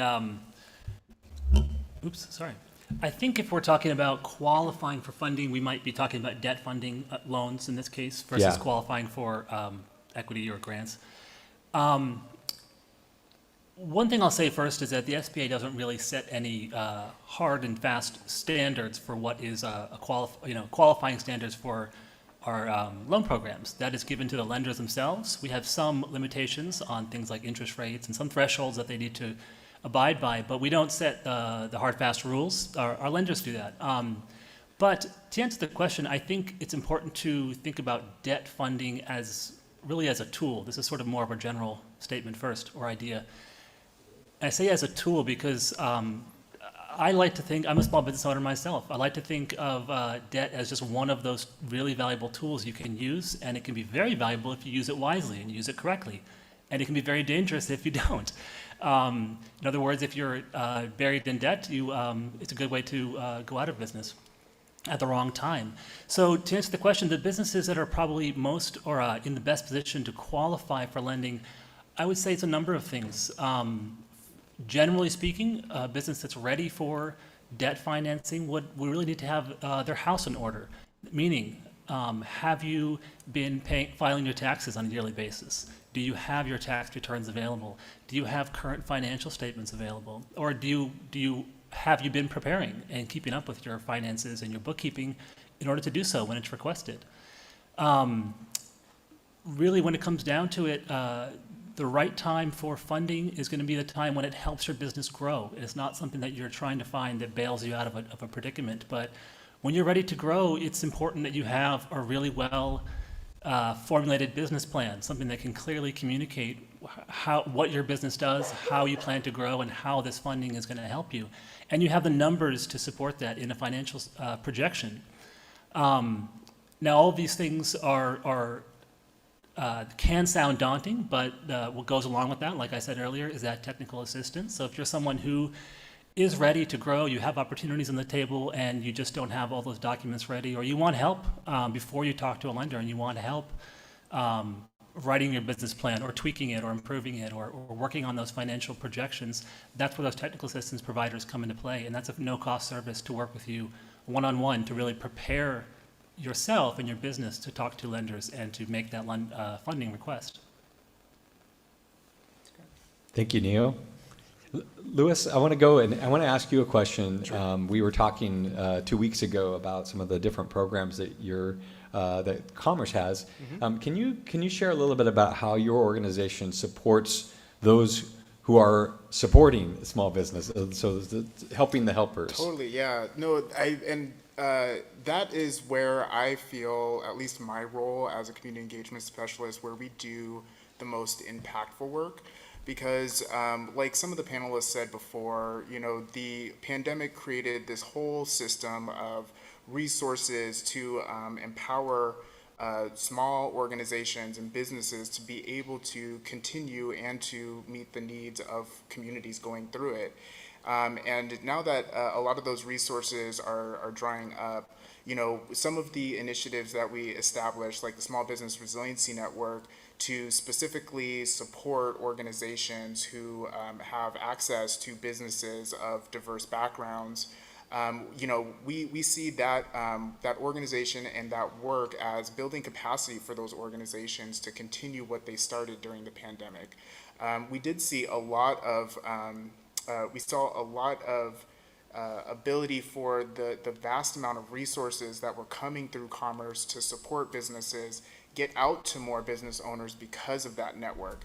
And so we see that is a worthwhile investment to ensure that diverse community-based organizations are supported to ensure that the businesses that are a part of their communities are also supported in ways that those businesses need support. And so we're trying to come up with different ways to continue that work through various means. We're a legislative based agency, and so what the legislature funds is usually what comes through our doors, but we just have really dedicated people dedicated to the organizations who are also dedicated to businesses like those here in the room today. So I think that's it. Yeah. Thank you so much. And I'm gonna make a reminder to myself and to everybody else as well. Like we're getting some feedback from the interpreters that we're going too fast. so I'm gonna slow my pace, slow it down here. But Heidi, I know I want to hear more about this BCO fund and how it works, and so maybe you can share a little bit more about what it is and how it works here.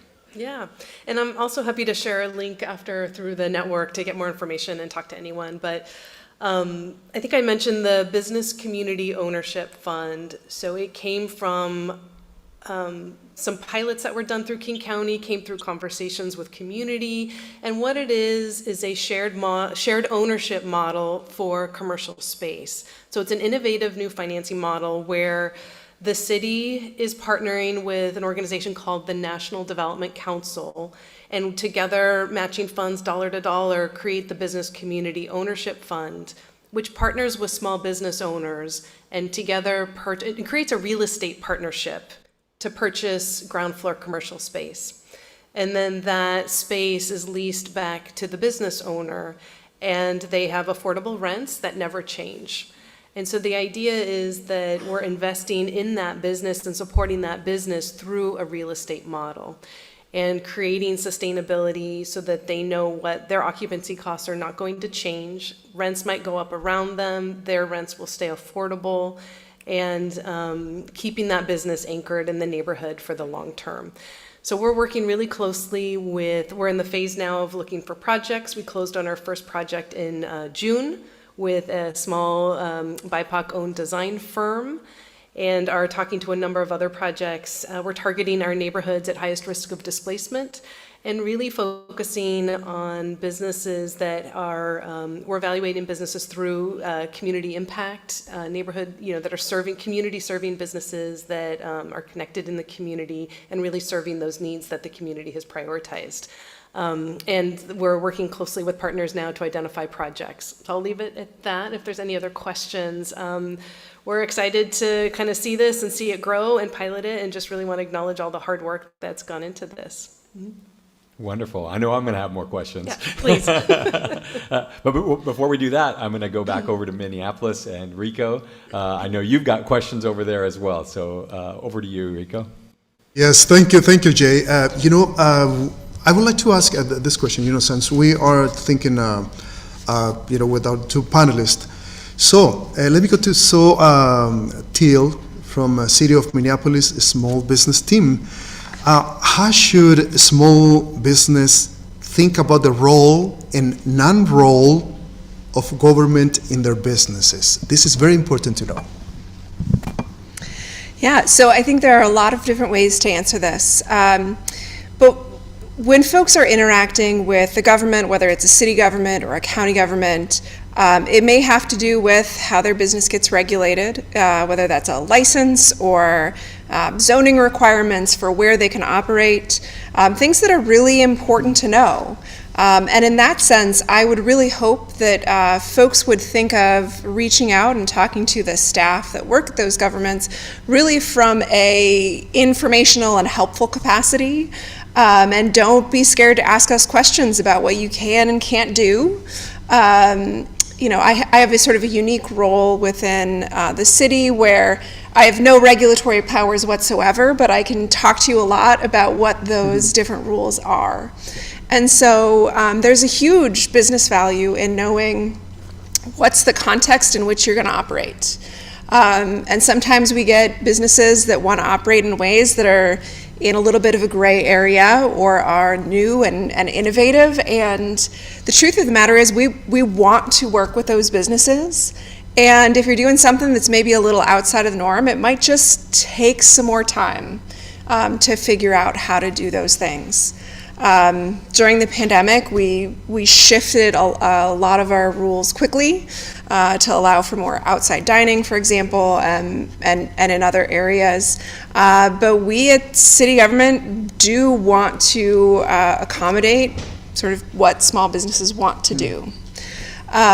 We also are a great connector to community resources.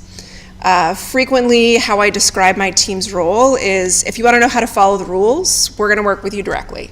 If you want to know how to be a profitable business, we're going to refer you out to one of our partners, because that is not my expertise. As a city employee, I can't tell you if you have a good business idea that's going to make you any money. But we engage with community partners to provide technical assistance to try to get at that. And the last thing I would say is government really doesn't act as an investor or a bank. And so while people do frequently come with the first question of, hey, I need money, happy to engage in that conversation, and chances are it's probably going to come from a lender or other organization.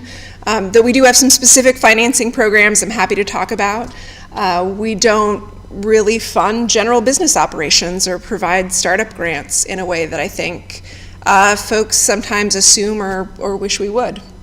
But we can be a great partner, and we're just people who happen to work for the government. No, thank you so much for that answer. And I love what you're saying. Those collaborations are always important, or referrals to other organizations. But let me go to Mary pretty quick. Hi, Mary. Let me ask you, from your experience, I know you do great work here in Minneapolis and beyond, but what kind of skills are entrepreneurs seeking right now? Can you tell us? Yeah, well, I think a lot of the panelists throughout the 3 panels today really answered that question, but I'll just build on what they've already said. And so I think you heard today practical tools. They don't necessarily always need advice. They need someone to go in and implement. Maybe it's a website or an app, or they have questions about how to set up their legal entities. And a lot of the businesses that we see coming in and working with the different organizations that kind of make cold calls, I guess, are people with business ideas. And so how do you get someone who has an idea into a bankable state and then funnel them into those other kind of specialized services, whether it's marketing services, legal services, and then financial management, and really understanding their finances from like a bookkeeping perspective. We don't do accounting through our advisors, but we do see a lot of people coming in and they say, oh my gosh, I'm really good at baking cakes, but I'm not very good at managing my books, and I don't know, how much money is coming in and how much money is going out. And so, I think you heard technical assistance, you heard about capital, all of those things are important. And if you're sitting in the audience today, all those things probably resonate with you. And I think Zoe said it all really when it comes to capital and us as government entities. And so the advisors that we work with are really focused on those practical tools and really helping people kind of build capacity to go into a bank and access capital through a lender. And that's really what we're trying to emphasize, because we know from the pandemic and the inequities that exist in this system are really exacerbated during times of economic upheaval and stress. And so what we really try to emphasize with business owners and all of our advisors that we work with is really preparing business owners to be in a bankable state, whether that's kind of building credit, which I heard another panelist talk about, and really getting their pillars of business in place so that they can go and be a strong business and meet their goals as a business owner. Great. Thank you, Mary. Thanks, both of you. Let's go to Seattle. Thank you, Rico. Okay, Neil, what's a common myth when it comes to what your organization offers? What's the most common thing that people kind of assume? Sure. This has been mentioned today, but it rings true for me as well that I unfortunately, a lot of people who are interested in starting a business or have a business already do reach out to the SBA with the belief that there is grant funding readily available to start their business or to fund their business. And as much as I wish that was the case, it's not really the case as much as you might hope or think. And I can't see the speakers who are in Minneapolis right now, but it was just said very well that the government is not your lender or your funder, or investor rather. But we do partner with lenders and funders to help facilitate those aspects of support. So that's one myth that I hate to have to bust, but it is true that we don't really have as many grant programs as might be ideal to support small businesses, but we support many other ways. And I'll just add another, I think, myth that people that don't call us but are led to believe is that we're hard to get a hold of, or it's hard to reach a government agency or staff at a government or a federal agency. And I really hope it's true that when you call us, you can get in touch with us very easily. We at the local level, and I forgot to say hi to our Minneapolis counterparts. I work at the Seattle District office of the SBA. The Seattle District does have an office in Seattle, also in Spokane, and our district is really the state of Washington and parts of northern Idaho. You also, in Minneapolis, have a district office in Minneapolis that serves your entire state. And when you call into a district office, you're calling the people that are in charge of being kind of the public interface for all these programs and resources that exist nationwide. And when you call our Seattle office, you might be leaving a voicemail, or you might be emailing or filling out a quick inquiry form. But we retrieve those every day. We call everyone back, we email everybody back, and we are very accessible. So please let that not be a myth that you can't get in touch with us or you can't get one-on-one assistance or questions answered. And please do reach out if you have any questions about any of this. Thank you, Neil.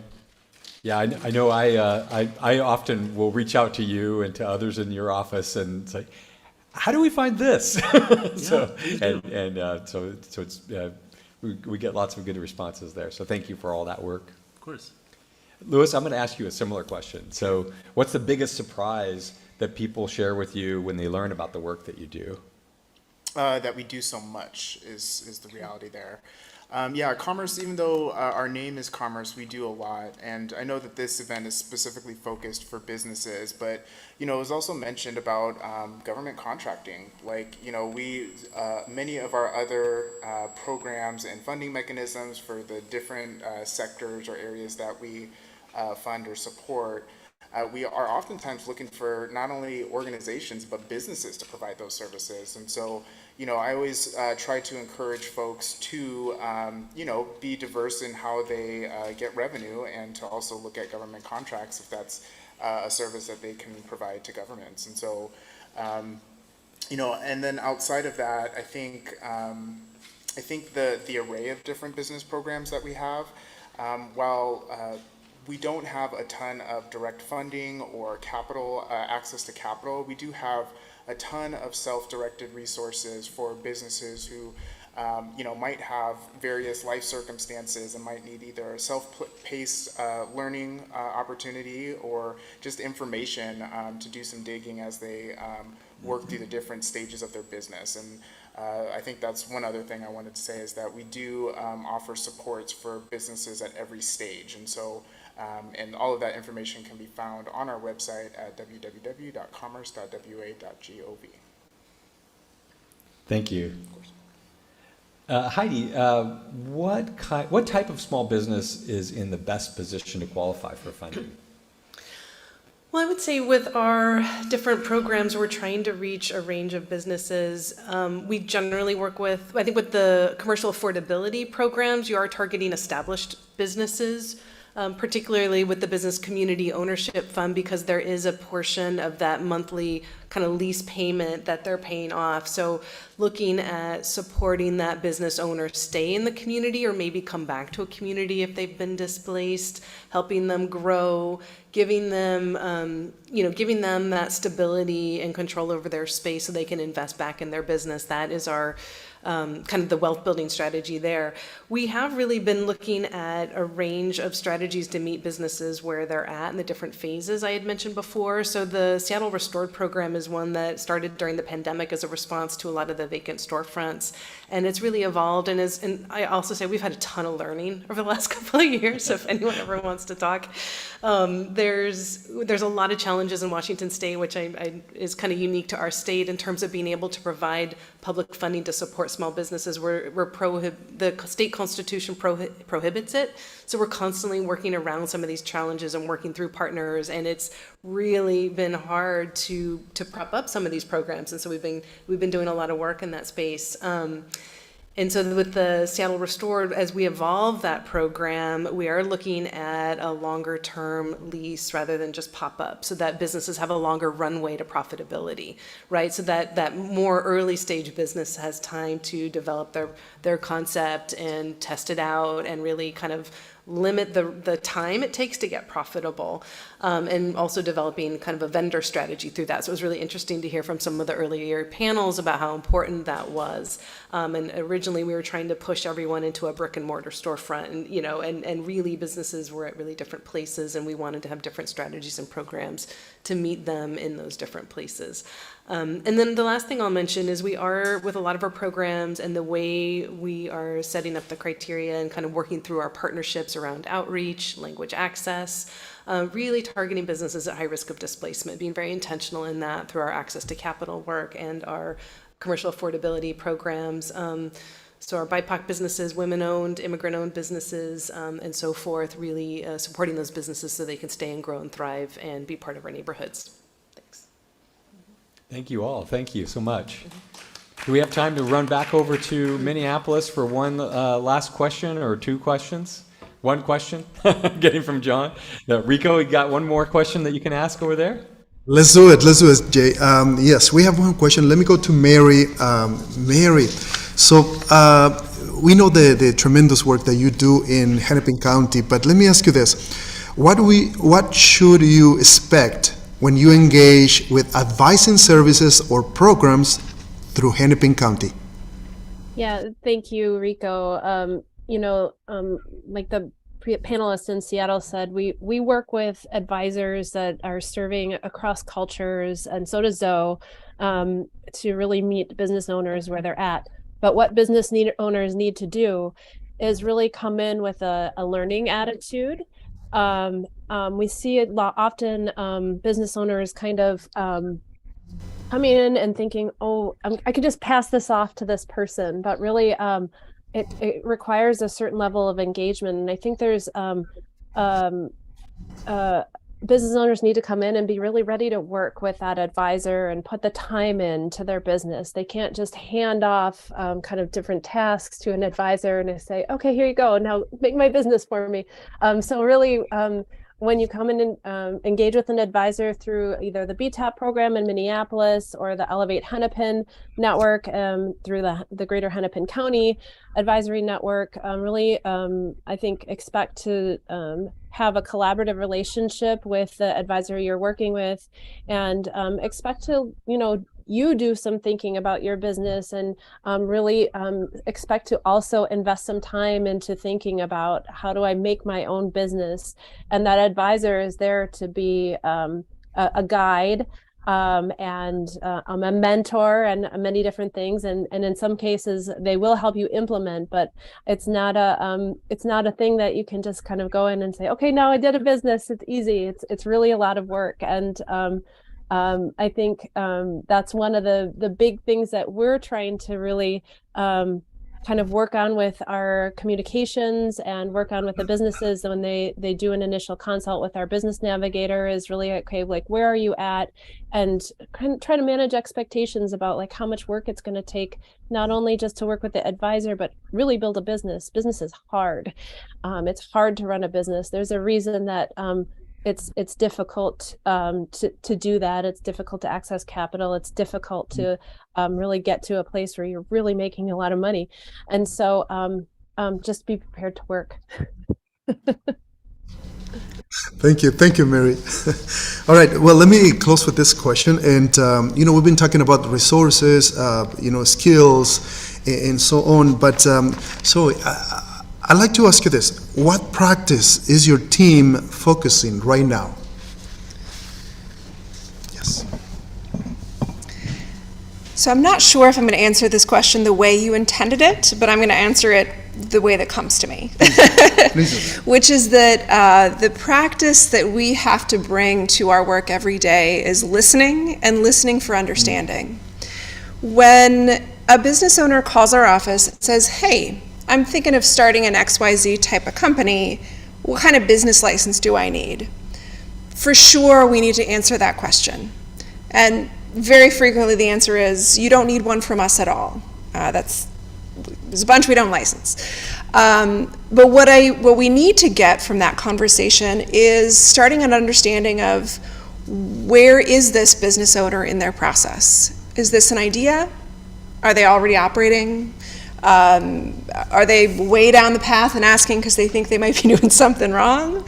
But really understanding both what questions they're asking, where they're coming from, and what questions folks should be asking us that they're not. So they'll come to us with whatever they think the entry point is to a conversation with the city.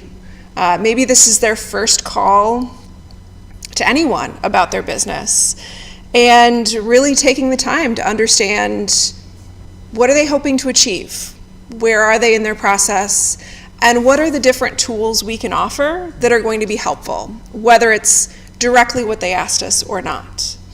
And I think what this gets us is not only a greater ability to help that specific individual, but also a better understanding of how can we reach people who we're not hearing from? How can we make our programming more understandable and accessible and equitable by really building relationships with folks and again, sort of understanding where they're coming from and not just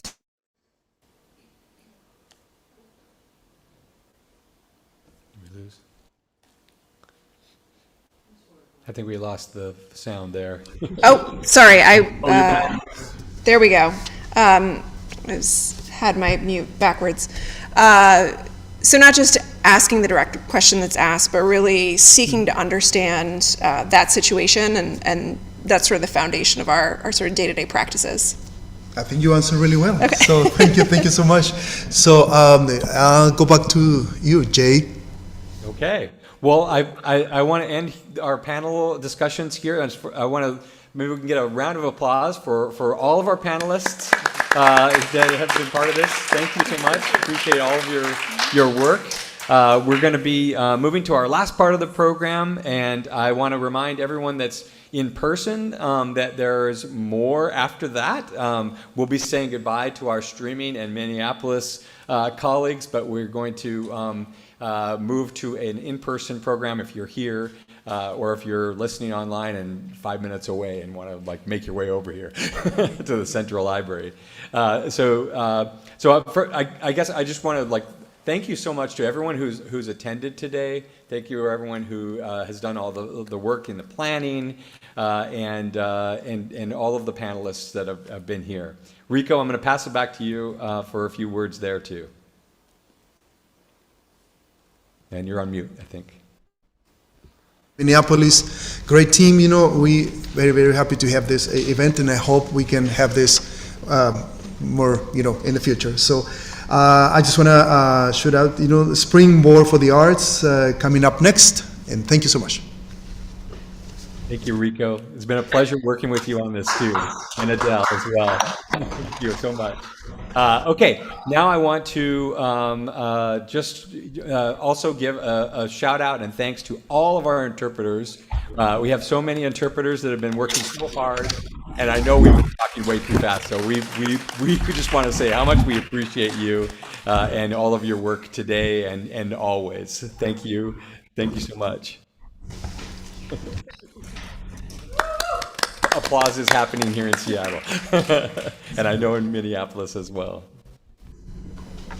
Okay, so let's check in with Mari. Mari, do you we've been watching this come together as we've been this has all been happening, and do you have any thoughts that you want to share with us? And thank you for zooming in on the image too. Of course, Jay. I'm gonna be real. My brain hurts over here because of all the beautiful information that was just laid down. And as it's such a gift to get to chart these open houses over time and just continue to really reiterate the beautiful importance of partnership within it all and clarifying your why and really connecting, like understanding that business is not easy and that it takes a village and there's resources here to be connected with. I apologize if my internet is choppy, and I'm really excited to synthesize the rest of this and share it with you all shortly. Thank you so much for the contribution everyone laid down today.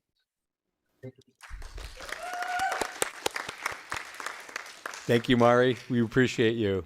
Out of curiosity, by a show of hands in the rooms or virtually, how many people felt that they gained something really, really valuable here today?